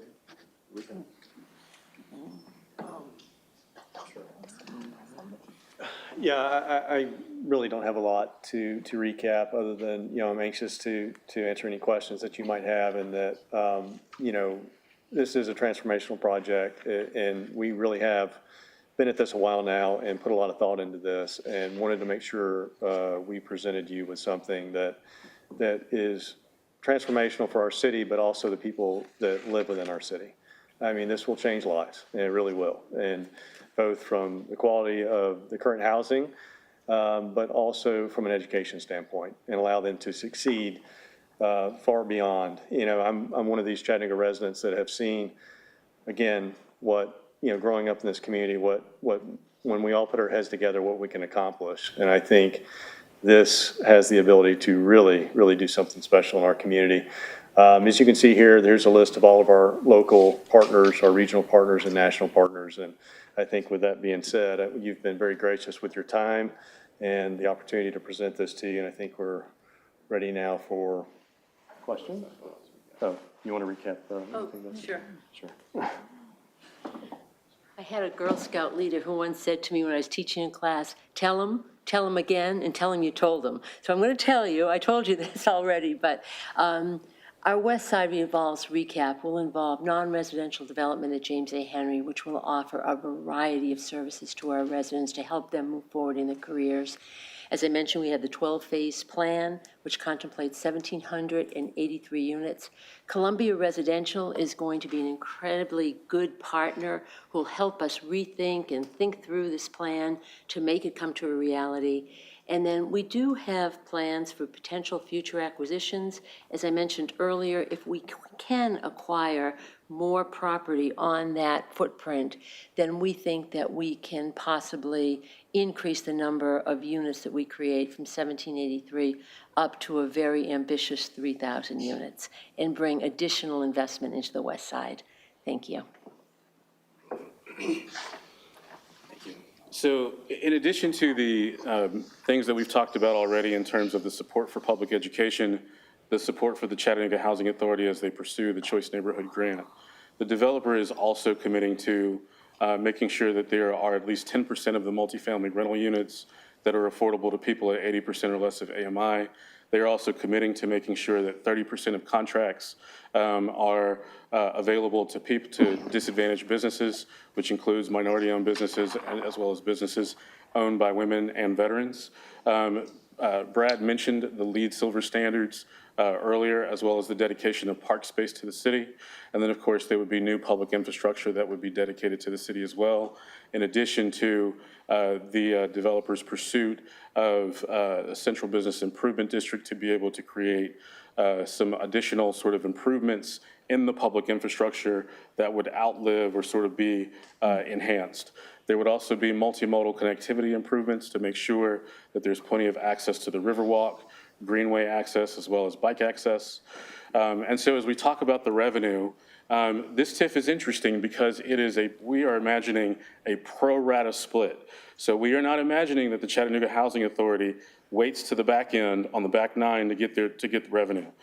Every single dollar of increment will be divided so that it goes to fund these other benefits that we have perceived. So you see money that's reserved for essential services. That's money that goes to the general fund for debt service. You see the money for public schools. You see the money for sidewalks and other infrastructure. That's money dedicated to the TIF. The downtown educational investments will help us to expand early learning, as well as help us to expand the Career and Technical Education Center. You see the money that goes to Westside Evolves. You see the money that goes for the admin fees for the Industrial Development Board, and then you see money for a new fire station. So I haven't talked a lot about that, but as part of this expanded development, we believe that operationally, we do need to enhance fire response and to make sure that we have the ability to build a new fire station on or about this general area. Because if we are seeing the density that will be coming, we need to be able to respond faster and not necessarily respond from Station 1 on Main Street. And so again, the benefit of tax increment financing, remember, is that every dollar of new increment that's coming online, the city automatically retains 40 cents of every dollar. In this case, we are also retaining a little bit more because we got to build a fire station. And in addition to that, we are taking additional increment over and beyond what the city would normally get and making it available to the Chattanooga Housing Authority. And so that, of course, is going to cut into the available increment that's available to Urban Story Ventures. But because they have been good private sector partners, they are willing to unite and to help us in our pursuit to create One West Side. So these are all approximate numbers. All of this could possibly change.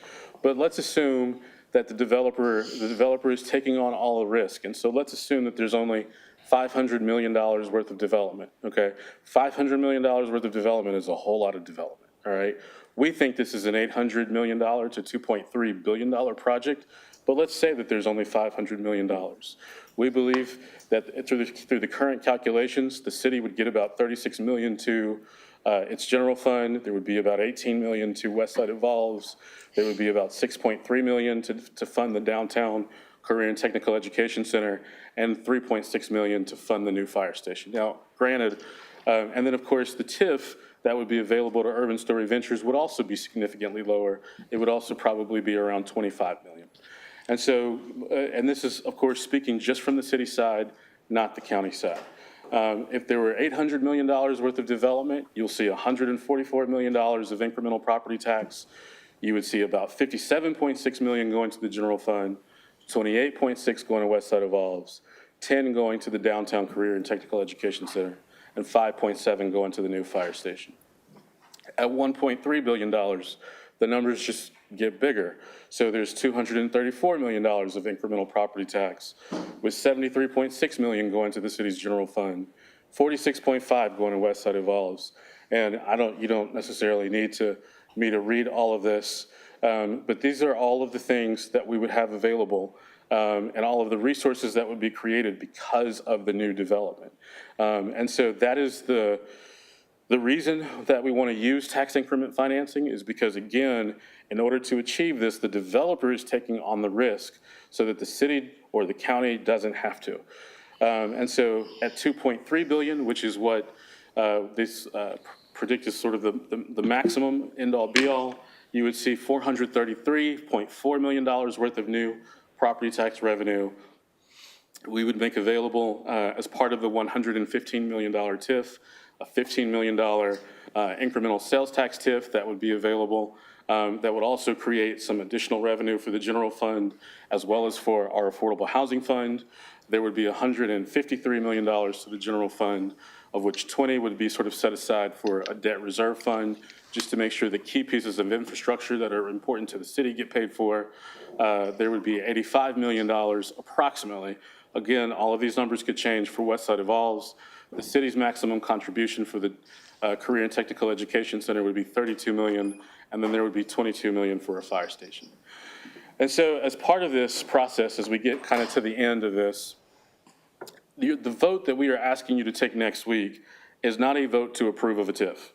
It is a vote to basically say, we have presented a story that is compelling enough to take it to the next step, which is to prepare an economic impact plan.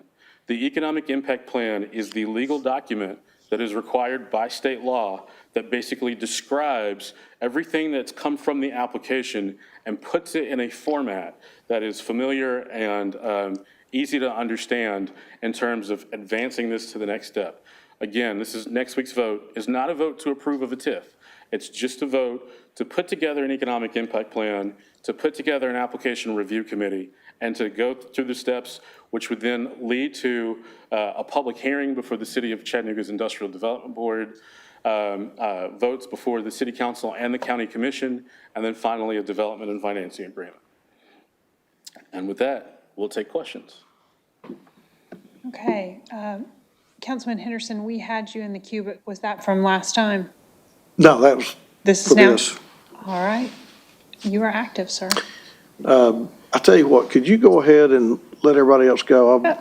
And then I'll, Councilman Hester.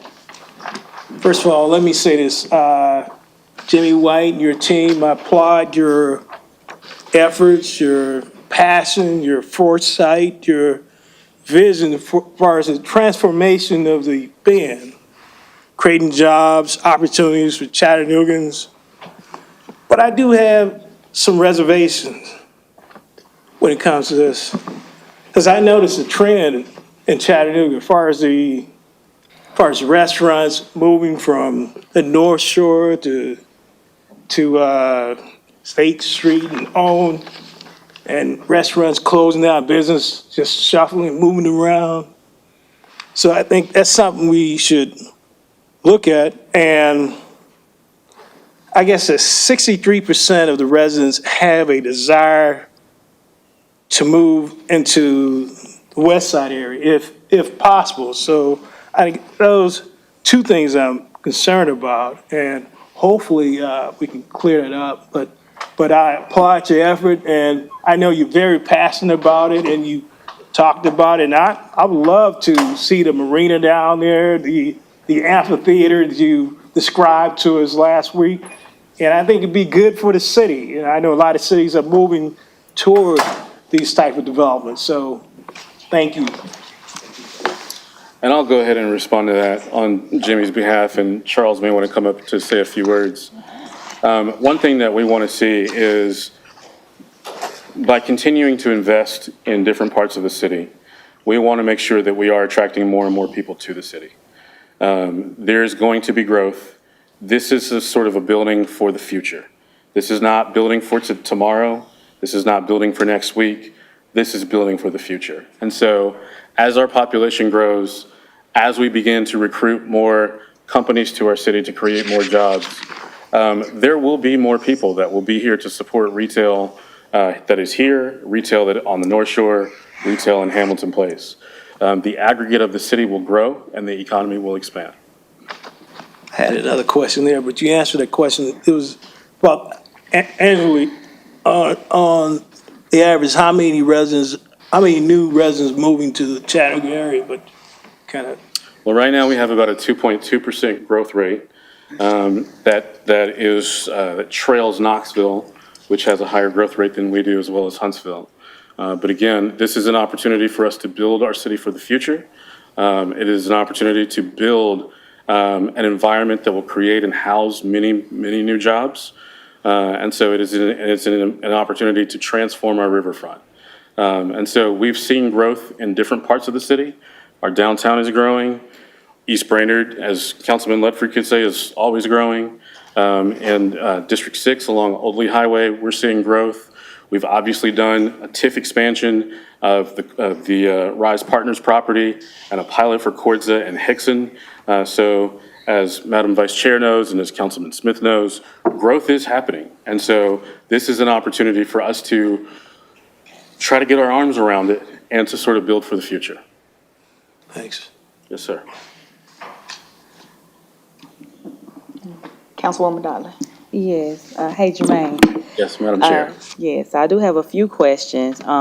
Mainly, first, I commend, Urban Story Ventures and the Housing Authority for coming together and really, to me, it's a case of the have and have-nots, and being able to come together and create a One West Side plan. So I do commend that effort. However, my biggest concern is with the Chattanooga Housing Authority. I've expressed this to Bessie as well, that, you know, when this plan was originally sold or presented to us, we talked about one-for-one housing, one-for-one replacement built first. But some of the things that were missing in that presentation was, one-for-one housing or built first. But as they build, there's no longer going to be concentrated poverty. So then when you build, you have half of the units that are going to be built have to be within a certain AMI, then the other half has to be in a certain range. So the phasing of this project is going to be crucial and important. So I would like an explanation on how that phasing will work in regards to the current numbers at the west side. So I have data that shows there's roughly 816 people on the west side. I know there's a very, very high turnover rate. I know based on my own personal canvassing of the west side that there are many residents that want to leave the site once they get their vouchers or whatever the case is, they want to leave. So you have that group of residents.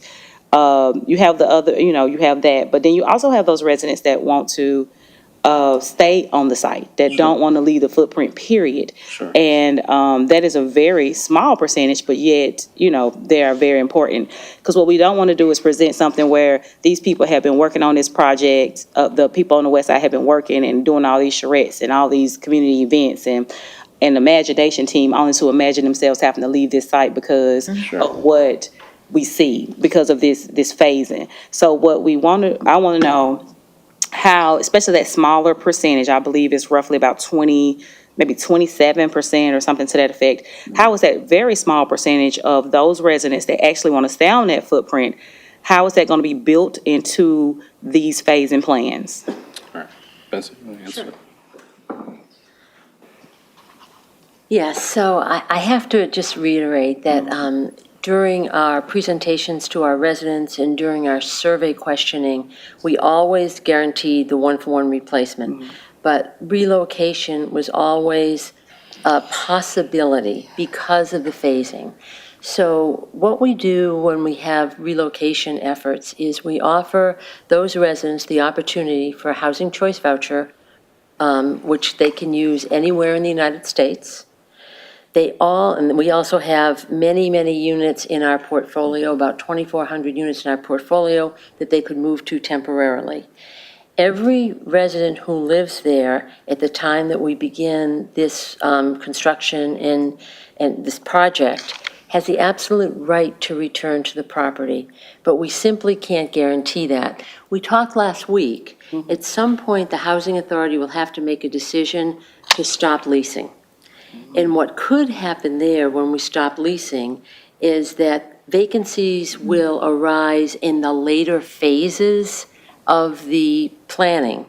And so in those cases, Councilwoman Dotley, there is a possibility that people who are in, say, phase 2 might be able to move on the site and then move again into a vacant unit that's happened because we've closed down a waiting list and move again. But that's really subject to a lot of speculation because once the waiting list close, we know we'll have attrition, but we don't know where the attrition will lie. If it happens to happen in the first phase, we won't have as many people to move. If it happens in the later phases, then there is the possibility we could move people on site until such time that they have to move into either new units or go off-site. But I have to say, very honestly and very candidly, we never guaranteed that people would never have to relocate, because that was it was embedded in the questions for the survey. What I will tell you is that if we get the Choice Neighborhood Grant, about 6.7 million, I believe that's the number, dollars, will be dedicated to a team of relocation specialists who will work with each family with their unique needs. So if they do have to move off-site, we'll help them choose what part of the city they want to go to, what schools they want to go to, help them access the voucher, help them find housing, so that then when we do get all of the units built, they can come back. Okay, so I want to see the actual numbers for this. I want to see the actual, and I know you're still working through some of the processes, but I know that you have the number of people that, whether it's a previous number or current, hopefully it's a current number, of people that want to stay on the site. It's such a small number. I don't understand why you wouldn't be able to phase that in. And I'll be honest, I can't support anything that's going to use people for their opinions and charrettes and then dispose of them at the end. So I want to make sure that we are doing what's right by the people. I, again, commend this project. I think what the Bend is doing is great. I think overall the general plan of the West Side is great, but that plan was based on the people that were there, that participated, that gave you all your data, that did all of these things, only for them to now be disposable. Well, relocation was a part of it, so no, that's very unacceptable, and I can't stand for that. So that is, so I would love to see those numbers. I would love to see how many people wanted to say, well, like I said, it's a previous number or hopefully a current number. And then how do y'all plan to build that in? Because it is such a small number that it is absolutely doable, based on how the phasing has to go, based on your natural attrition, based on the turnover rate. That is absolutely doable. There's absolutely no reason why that can't be done. Even if they have to move on the site from one vacant, their unit to another vacant College Hill unit, there is absolutely no reason why anybody, it's such a small number that there's no reason why that can't happen. So that's my only real question for you all, then for you, Betsy. And my other question is about the school. I'm sorry, go ahead. Excuse me, may I just respond to that? Yes. And so, just to educate everyone, so we conducted these surveys between September and October of 2020. Right. So the data that we collected at that time was reflective of the residents who lived there at the time. Just for informational purposes, the average stay at College Hill Courts is about 2 years. And during this process, I did a calculation that within a 5-year period, 64% of the residents had left College Hill. So you're absolutely right that sensibilities will change over time, and the data that I have now does reflect that survey. Right. If we need to do another survey now in 2023, we certainly can do that. But again, it will probably become moot by 2025 because a new phase of residents will move in. But I'm happy to work with you to try and establish numbers as best we can to try to answer your questions. Right, and then Betsy, what is your current turnover rate for the College Hill course? Well, people average, they stay for 2 years. And as I said, the last time I did the calculation, 64% turned over in a 5-year period. Right, okay. Yeah, I can actually get demographic data that would show how many turnover in the last, say, 3 years, back to the time when we did the surveys, if that would be helpful. That would be. Okay, that we'll see works. what numbers we can assemble, and we'll gather again. All right, thank you so Thank you. much. Okay, the other part's about the school. Who will this school, would this be like a high school? What is this? Who are they serving? So it is a career and technical education center. So in much the same way that the Construction Career Center over in East Chattanooga serves high school students, this would also serve high school students. In addition to kind of some of the traditional vocational skills that would be taught, you would also be seeing, and I think the aspiration is partnerships with employers so that employers are teaching classes and teaching skills that kids can learn, and so that if they graduate, as soon as they graduate high school or finish the Career and Technical Education Center, they can be primed either to go directly into kind of a trade at a 2-year college, or better yet, go straight to work. And so we imagine that just as the school system has obviously done a great job in putting together the Future Ready Institutes, that this could be something that could be much more robust and something that could be much more sort of partnered with different employers throughout the city. But Dr. Robertson, do you have anything to add? And before you start, Dr. Robertson, you can come on up.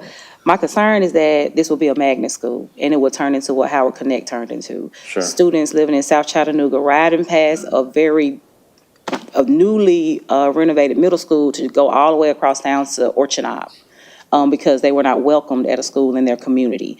And so, and I am a fan of magnet schools. I think there's a place for them. Right. But then when you have, like I said, students they can walk to Howard Connect, not be accepted, but have to get on the bus. School starts at 7:15. They getting up 5 o'clock in the morning, getting on the bus, riding past a school they can walk to. I think that's very unacceptable. So I just want to give you some context where I am before you start. Go ahead. Absolutely. That's fair. So what I would say is the three things that we talk about around our facilities crisis, right, is that we don't want to add new school numbers. We need to reduce square footage, and we need to reduce deferred maintenance. And so when I say a school number, is we are not looking at the Gateway building as a new school. Go back to end of 2018-19, MGT came in and did a study for us, and they recommended a third CTE hub. So we have Harrison Bay that serves Highway 58, Ooltewah area. We have Sequoia that serves North Hamilton County, but we don't have a great service area for downtown. And so when we talk about putting a new CTE school there, it is a school that would actually serve Howard students, Lookout Valley students, East Ridge students, Red Bank students, and anyone that could get there. I think the big difference in what we don't want to get caught up in is really naming exactly what the CTE tracks are. I think it really needs to be dependent on what businesses come in. Obviously, Novonix being there, there's a great partnership already started at Lookout Valley that we would want to expand. But what sets this apart from a school system perspective is transportation is really difficult for us, and for kids to be able to possibly live on site, go to school on site, and then through the Build Within partnership the city helped us with back in the fall, to then do a pre-apprenticeship in walking distance, it's a game changer for any model that we've had in the past. Okay, so will this be a magnet school? This is my question. No, ma'am, it would be a CTE center. Okay. And so you're, again, look at the three main models we have. You've got Sequoia, which is not a great example because it's a standalone school, Harrison Bay, and the Construction Career Center, where any kid from any school could come to it, but we want to keep them connected to their regular schools. So for example, some kids from Red Bank may not want to come and give up their ability to play football at Red Bank. This allows them to do that, go through the CTE pathway, but then stay connected to Red Bank. Okay, that works. Thank you. You good? That's Councilman? great questions. Councilman Ledford. Thank you, Madam Chair. Jermaine, well done. Thank you, sir. You always bring your A game to this council, and when we talk about TIFs and pilots, and you and I have had lots of conversations on the side, I honestly believe you are one of the best at presenting, because you cover your bases, you anticipate questions, you engage, and you pay serious attention. What's interesting about this project is its encompassment of multiple solutions that, without it coming together, as I see it, if I'm wrong, you just step in and tell me, because it happens a lot, is that none of this happens without this relationship. That's right. If you were to try to do a TIF in the west side, there's no economic driver to support that. And I've sat with previous mayors and looked at increment and looked at razor thin margins and said, there's no way this can work. It's right on the edge. Looking at west side, there's no way that one can survive because there's no driver. So we understand that relationship. What's interesting is, and I'm really glad to see Corey and Justin here, if you don't mind me being a little informal, is the partnership with the county. I think that is a great step forward for us to talk about, because this is the first time I've seen, and I love the graphics explaining, this is what I would call intentional increments. And it kind of reminds me sometimes of what they do in Georgia with the PLOS program. And I've talked about that up here quite a few times, but that's another story. But what's interesting is looking at that intentional increment, and it's intentional, and I think that's important because it leaves little room for error or diversion into other projects. So thank you for the presentation. Sure. As always, as I said at the Planning Commission, when the Ben came in for its zoning, was quite an interesting conversation. This is a game changer.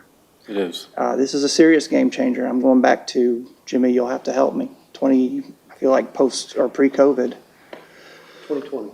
Yeah, was it 2020? It feels like a lifetime ago, when we were talking and creating that new context into our zoning ordinance. So, a couple of quick questions. Dr. Robertson, if you don't mind, just for the record, the new CT school does not work without this TIF, yes or no? Well, I don't think the opportunity to connect it to specific businesses and make sure that we actually have pathways that align to jobs works without it. What the Career Construction Center was able to do is connect with GCA. Right. Made it work. And so this, if you've got new industry and business coming down and we're talking about a multi-use project, then it works a whole lot better when we know what pathways we need to connect to those jobs. Okay, thank you. Ms. Betsy, the west side, I think we've already covered, does not exist. This plan does not exist without this TIF. And would I be correct in that? And my previous conversations about the increment being existent? It would make it impossible to secure the Choice Neighborhood Grant. I'm confident of that.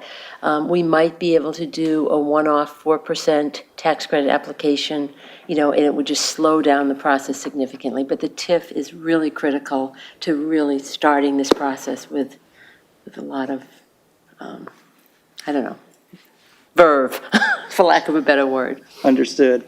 And Mr. White, understanding its relevance to your overall plans, the question I have to remain, is always my question for you, Jermaine, and I'll follow up with Mr. White, but this does pass the but-for test. Yes, sir. We believe that it does. It does. They are contemplating $200 million worth of public infrastructure.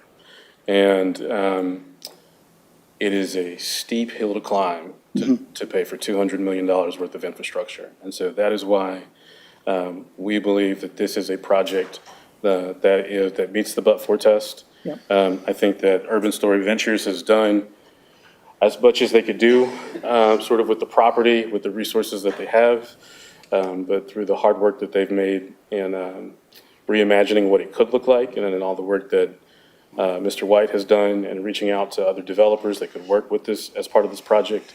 I think they're in the process of needing a little bit of help, and I think that in addition to that, the Chattanooga Housing Authority, because of the mayor's commitment to wanting to see the Chattanooga Housing Authority succeed, it is also desperately in need of help and could be helped through this process. Thank you. Mr. White, my last question for you is simply this, and I think I know this of how you conduct your business, but you have been proactive in looking for businesses and stores and people to come in, building those relationships relentlessly for years. This is not something where you're going to now venture out for the very first time and start to look for folks to fill in the gaps. Can you talk just real quick about that? Sure. Urban Story Ventures, again, we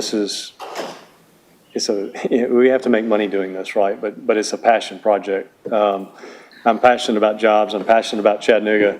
if you look at the projects we've done, the Etney Building being an example of that, 100% empty building we bought from TVA, leased it up within 18 months, we bought into the Innovation District, and the belief that we could attract new businesses, tech businesses to the community. That was it was a great project, leased up in 18 months, and now doing well. The King Street Station project, former vacant cold storage facility with one person working there, John, which we hired, and now houses several hundred jobs, many of them new to the community, retail, brewery, restaurant, Moxie by Marriott Hotel. This is in our blood. This is our MO, right? But when you look at this project, those are buildings. Those are on blocks. This is 25 blocks. This is a 3,000 linear feet riverfront. I've always said this is bigger than us. This is bigger than us. And this is going to take a village.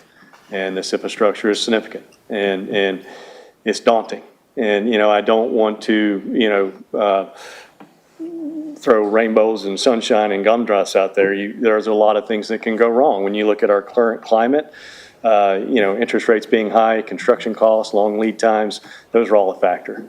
This TIPS gives us the ability to go build this infrastructure sooner rather than later. We have a window.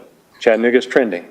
If we want these jobs, we're competing against Huntsville, we're competing against Greenville, we're competing against many other markets, and they're all throwing incentives. The very first question I get when asked about job recruitment is, okay, Austin's giving me this. What are my incentive package looks like? The next question I get is education. Where's my workforce coming from? And if we can point to a school right outside the gates of the Bend and say, look, this is where your workforce is coming from. This is where we can train them. Again, you see companies like Novonix come in, they invest in education, they invest in the community. Volkswagen's done that as well. We have an unprecedented window and time right now to go and attract those employers. And a site like the Bend, attached to our downtown core, part of our downtown core, it's an unbelievable opportunity. Great, thank you. And last question, Madam Chair, is for Brad. Brad, you said infrastructure and permits are pulled, you're ready to go?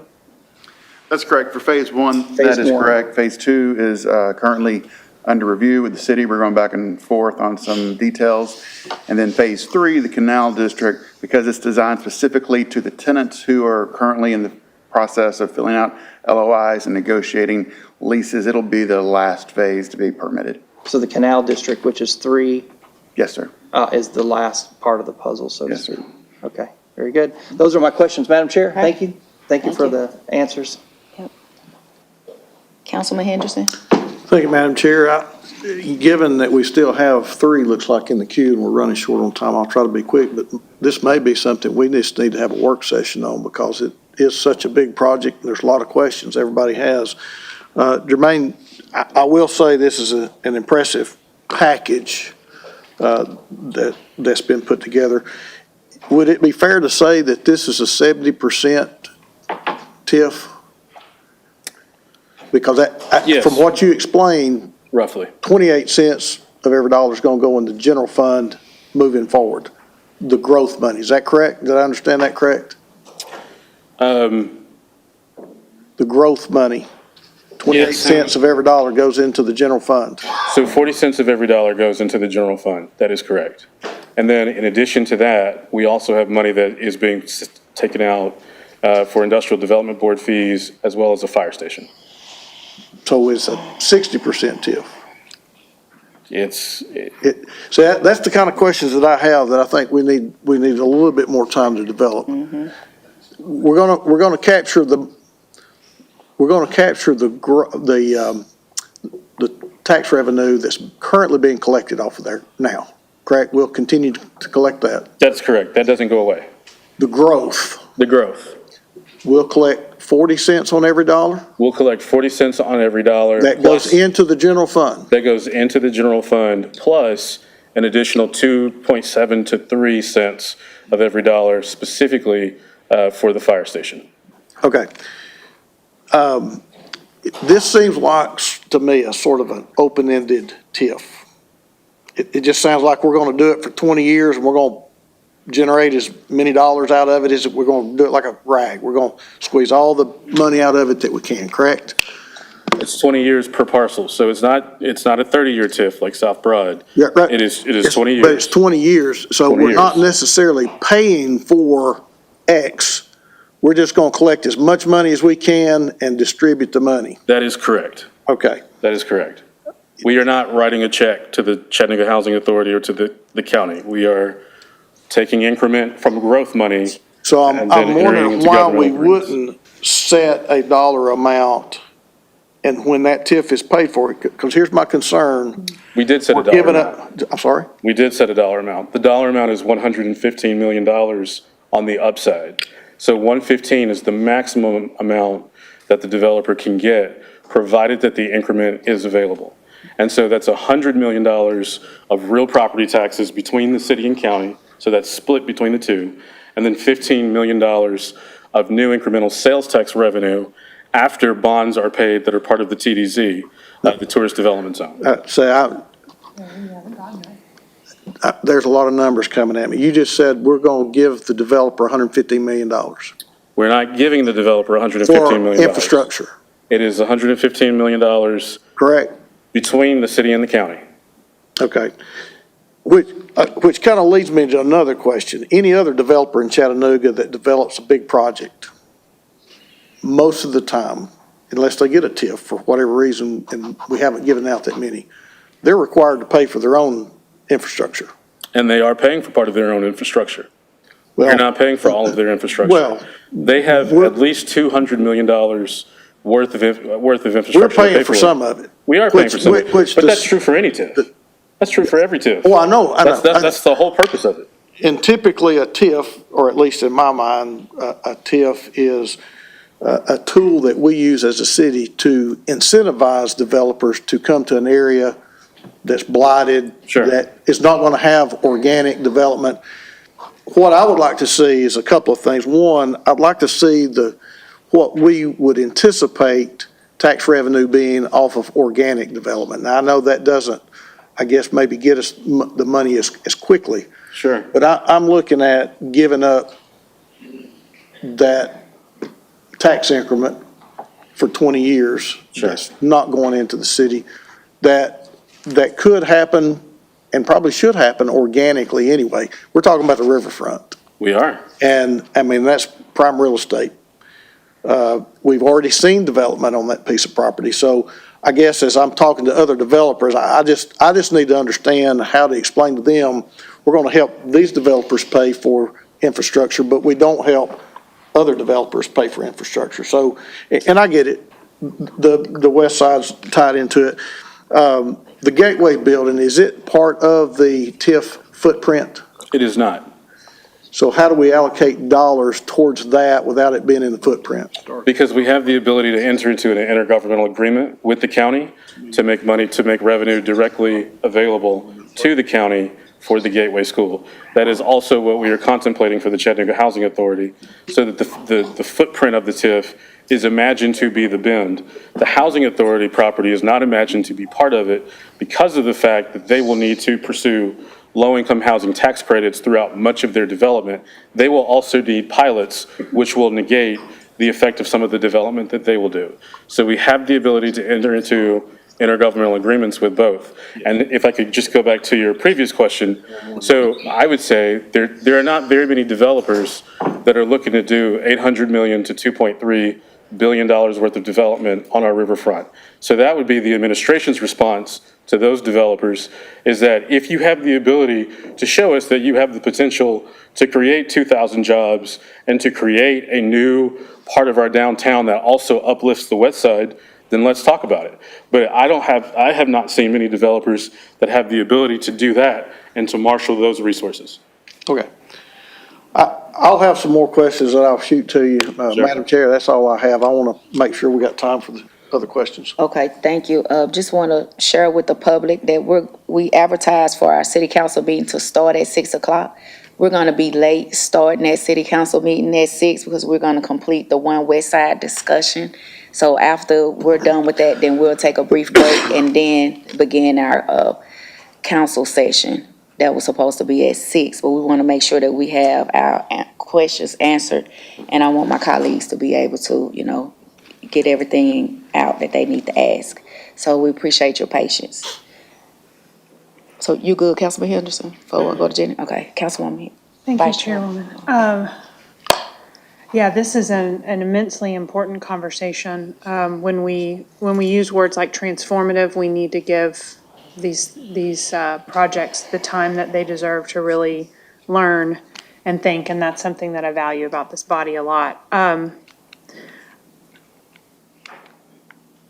When a project like this is brought to us, we have some really big, good ideas in front of us. I applaud the vision of the Housing Authority. I applaud the vision of Urban Story Ventures. I'm excited about the potential for some technical education to be back in our city center. But to Councilman Henderson's point, the minutia of the details are critical to know that we've got a good deal. Sure. And when we have, when it goes from just the private sector working or just the housing authority working to coming in front of us, we as a city council have a different type of responsibility. And as I see my responsibility here, I'm looking at, does this move our city forward in creating the Chattanooga that we want to have? Sure. And so the details that I'm going to be looking for, we've had folks mention walkable, car optional neighborhood, connectivity, grabbing a beer after work, having an urban grocery store. When the West Side was built, it was intentionally a segregated neighborhood. We created apartheid with that. And as I think about connectivity, something that I'm looking at with these details is, I have little to no desire to build a community with a TIF that is an exclusive neighborhood for a privileged few. When we bring a TIF agreement into this, this has to be something that the person that's pouring the beer Yes. can live in this community, that the checker at the grocery store can live in this community, that it's not just for the new corporate conglomerates that we're going to be welcoming. So those are details that I'm going to be looking for and that I've been asking hard questions about already. Also, it is interesting to me that the Gateway building is not currently planned to be within the TIF overlay, because it takes me back to that question of connectivity. Part of the reason why the West Side has been subject to apartheid by virtue of being one street over from downtown, and yet that street happens to be MLK with 6 lanes. Mm-hmm. And the interstate with more lanes than ever, there has been no connectivity, and I think we can all agree that was intentional at the time that it was built. We need to be looking at how are children from the West Side and from the Bend going to cross 6 lanes of MLK to go to school? How are people going to move across Riverfront Parkway and across Main Street, where, good grief, it gets wide right there? Those are details that I'm going to be looking for. And Betsy, you said, say it again, say it again, say it again. One thing that's drilled into me is we can only absorb what our bottoms can tolerate. So I'm going to stop talking, pass it to my peers so we can take a break. All right, thank you, Councilwoman Hill. Councilwoman Noah. Okay, thank you, Madam Chair. Thank you all for the time and effort and energy you've put into this plan. Where I have come to the crossroads with this plan is the West Side part of it. I'm not a fan, and I've said it more than once, of surveys.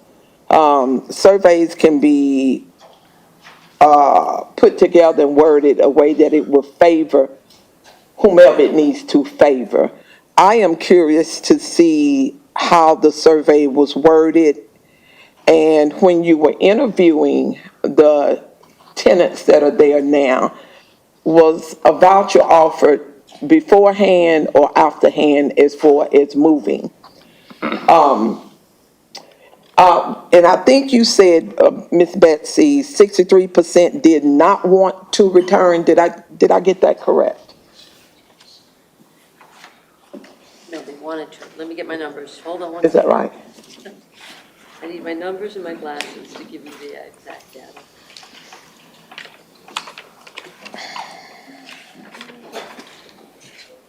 It was 60. I'm going from memory. 63% said that they would like to return to the site after it's redeveloped. After it's redeveloped, okay. So, I know we spoke earlier about some other numbers. My thing is, may I have access to that survey to see how it's worded? Absolutely. We worked with Okay. the residents to word the survey, and I'd be happy to share that with you with all of the questions that were asked. Okay, and then, because if you're moving, my understanding was at the beginning, it was 1-to-1. You move, you're gonna replace. We move, we're gonna replace. And I'm not hearing that now. And to me, I'm gonna have to piggyback on, Madam Vice Chair, Hill. This just has Jim Crow sprinkled all over it for me. It's all over it. On the west side end of the housing part of it, it's there. I can't get past it. It's more like a fly in the buttermilk type of thing. If it's, some people here might not be old enough to understand that.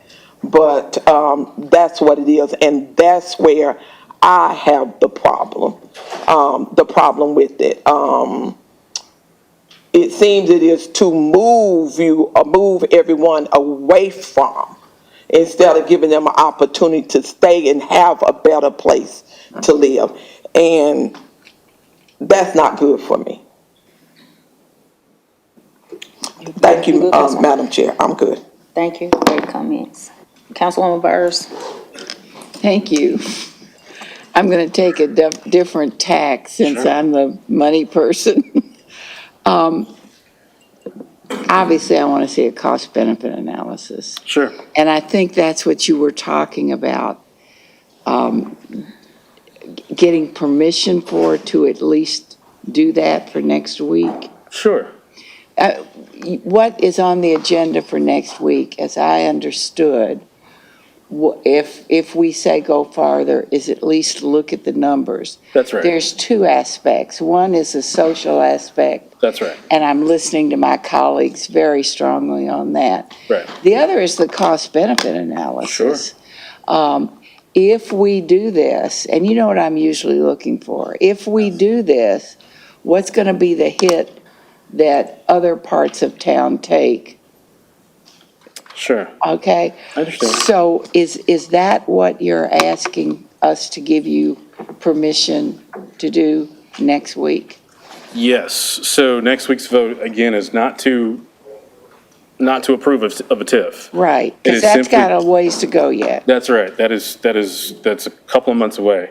Next week's vote is to approve of the economic impact plan, which is the plan that allows us to go much more in detail and to put everything that we've gathered from the application process into a form that the state recognizes.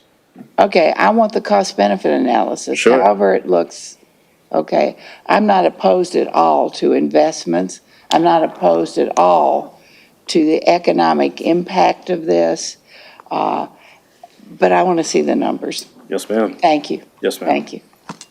Good, Councilwoman? Yes, ma'am, I am. All right, thank you. Man, listen, it's so much I can say, but for the sake of time, thank you all for, your presentation.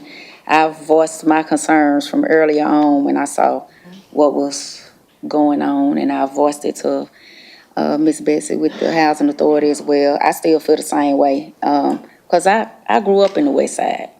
Is there anybody else here that lived in the West Side outside here today, outside of me and Dr. Lambert? Okay, so I got a different look and feel kind of about it, because I remember when we could go through the cut and we can go to Zare's, we got a red food store then, but the funnest part for us was riding down the escalator. I don't know if you all remember that. But as I hear you talking about the one-for-one placement, I can't help to think about Miss Dorothy, who's been there since before I was even born, who sell frozen still today. Or Miss Alice, who cooked the food that people, sell plates, and often she fed the kids that, parents that were on drugs in that neighborhood. Where would they go if they didn't meet the income threshold that you all are gonna cater to? And there's so many other people that live out there that's been there more than 2 years. It's generations on top of generations that's been created here. And when we think about why this housing concept was even created, was because it was to help provide housing to the low income families, which we're not even talking about families at this point. It's not even being mentioned about the families now. And we created, of course, as my colleagues talked about, the segregation, the concentrated poverty, the disinvestment, that not only has the Chattanooga Housing Authority has played a role in that, but we have private entities that fly up under this. We're going to create affordable low-income housing that continue this same system that we try to gloss over, and for the sake of housing, we overlook it. But we heard it from, a couple of Councilwoman Noel, as she says, Jim Crow smell all over it. And when we think about the people that's impacted, it's majority Black people. But I jotted down a couple of questions here that I have. Just statements that I want to have is that, the presentation had me thinking, man, girl, you ought to want to move to the west side, back to the west side. But for Brad, I want you to bring that, because Jermaine didn't mention District 9 is growing and thriving. So Brad, I want you to bring that same excitement. We got Glass Street, we got Brainerd Road, we got Dawes Avenue all the way to Rossville Boulevard. Even we've got the Rossville corridor, we got Highway 58, all these other areas that need to be developed, that people from the west side, once they get those Section 8 housing vouchers, because now they feel like they've arrived, they coming out to those areas. Because now I can live in this house that I've always imagined to be the American dream, but it's still a system of creating impoverished situations for the people that we're giving these vouchers to.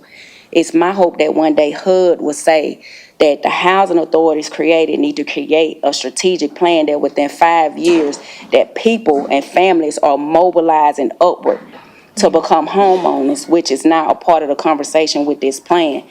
We've said we're going to get them a Section 8 voucher, or we're going to one-to-one move them into one of these units. But what about if we create the pipeline and say, we're going to prepare you to become a homeowner? That should be the first thing, because it's too many generations that live in this housing development that they need to be transitioned to something else. We don't have to continue just to accept that, what it is, the minimal. They deserve much more, and it's worthy of a conversation, because you do have a program that with your Section 8 voucher, they can use that to become a homeowner. We need to start promoting that and championing that so they can start creating wealth in this community. I do like the idea that you said that this development shouldn't belong to developers. It should belong to Chattanoogans. So just to drop a piece of history is that Chattanooga was a part of the transporting of slaves.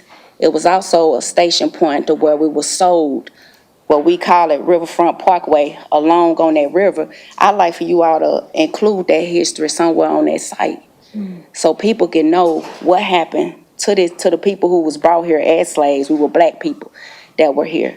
And this whole community that's finna be transformed to be something different. And a lot of them that was a part of the conversation are gonna be displaced. I love the thought about the creation of jobs and all that stuff, but for me, it's important that we recognize and recruit employers that's gonna be justice impacted friendly, right? We wanna make sure, yeah, it's great, we wanna get people employed, that's great, but when we think about the millions of people that are transitioning, reintegrating back into society, and a lot of them are coming to Chattanooga because it's so-called affordable for them to reintegrate too. But when you can't get employed, that's a problem.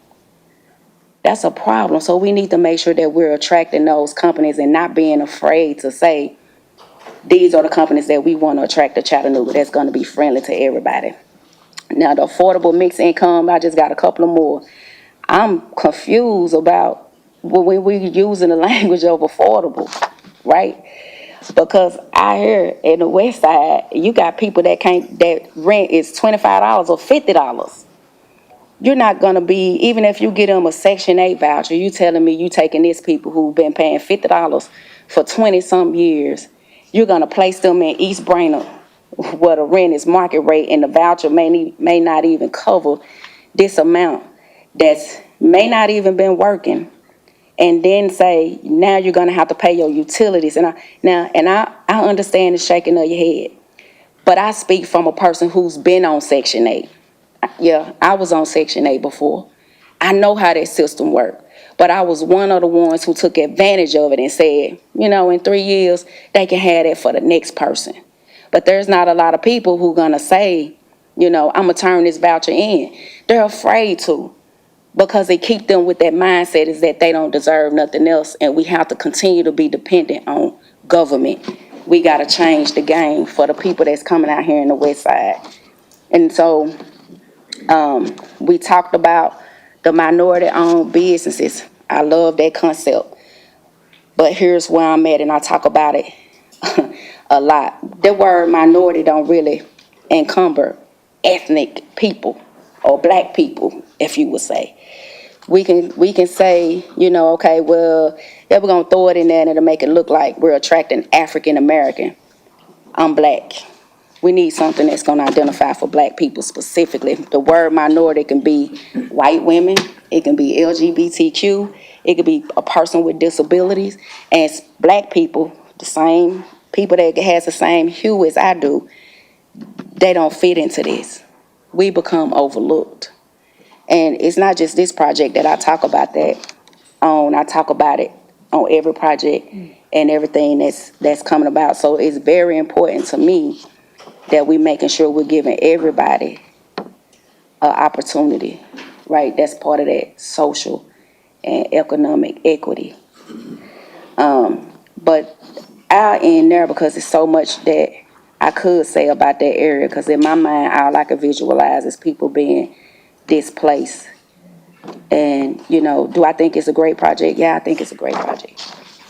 Do I want it to happen? Of course I want it to happen.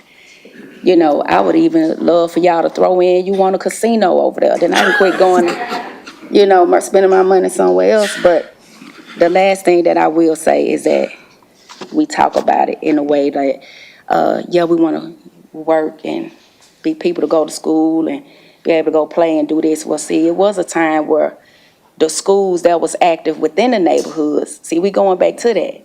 Even in middle school, within the neighborhoods, they had trade options. Even in middle school, or we called them junior high school back then, they moved those trades.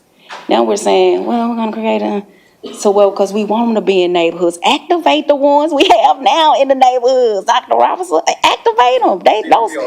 Those same schools still there. And give our kids the ability to get back to using their hands, because that's what, honestly, black people, we've been birthed to use our hands, but some way we kind of got away from it. And then we talked about that they want to get off work and go have a beer.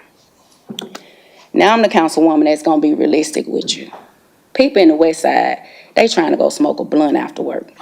They ain't trying to go have a draft beer because they can't afford a draft beer in there, but they'll make sure they got something else to make them feel good in that way. And we laughing about it, but probably over half of the room smoke weed. But we got to think about what's going to appeal to the area that's there. Like, we got to be honest about what's happening in our communities. Not that I'm saying open up all these weed shops. Eventually it'll become legal anyway. That's just like beer once wasn't legal. But Chairwoman Dolly, I'd like for us to schedule another work session, because it's a lot of stuff that we need to, talk about, some questions that need to be answered. Sure. Because it's done been some feathers ruffled up here.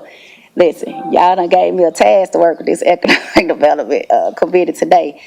So if we can do one outside of strategic planning, okay. So it'll most definitely be enough time so my colleagues can get all their questions and everything asked. Okay. Yep. All right. All right, any other discussion on this? Jermaine, you did good. I'm proud of you. I appreciate the council's time. I know it was a long presentation, but there's a big project, so we had to provide you a lot of information. So we wanted to make sure that you had access to all of that information. And of course, you can always ask me questions, as well as everyone else that was here today. So I want to thank Betsy McWright from the Housing Authority. I want to thank Jimmy White and Brad Shumpert from Urban Story Ventures.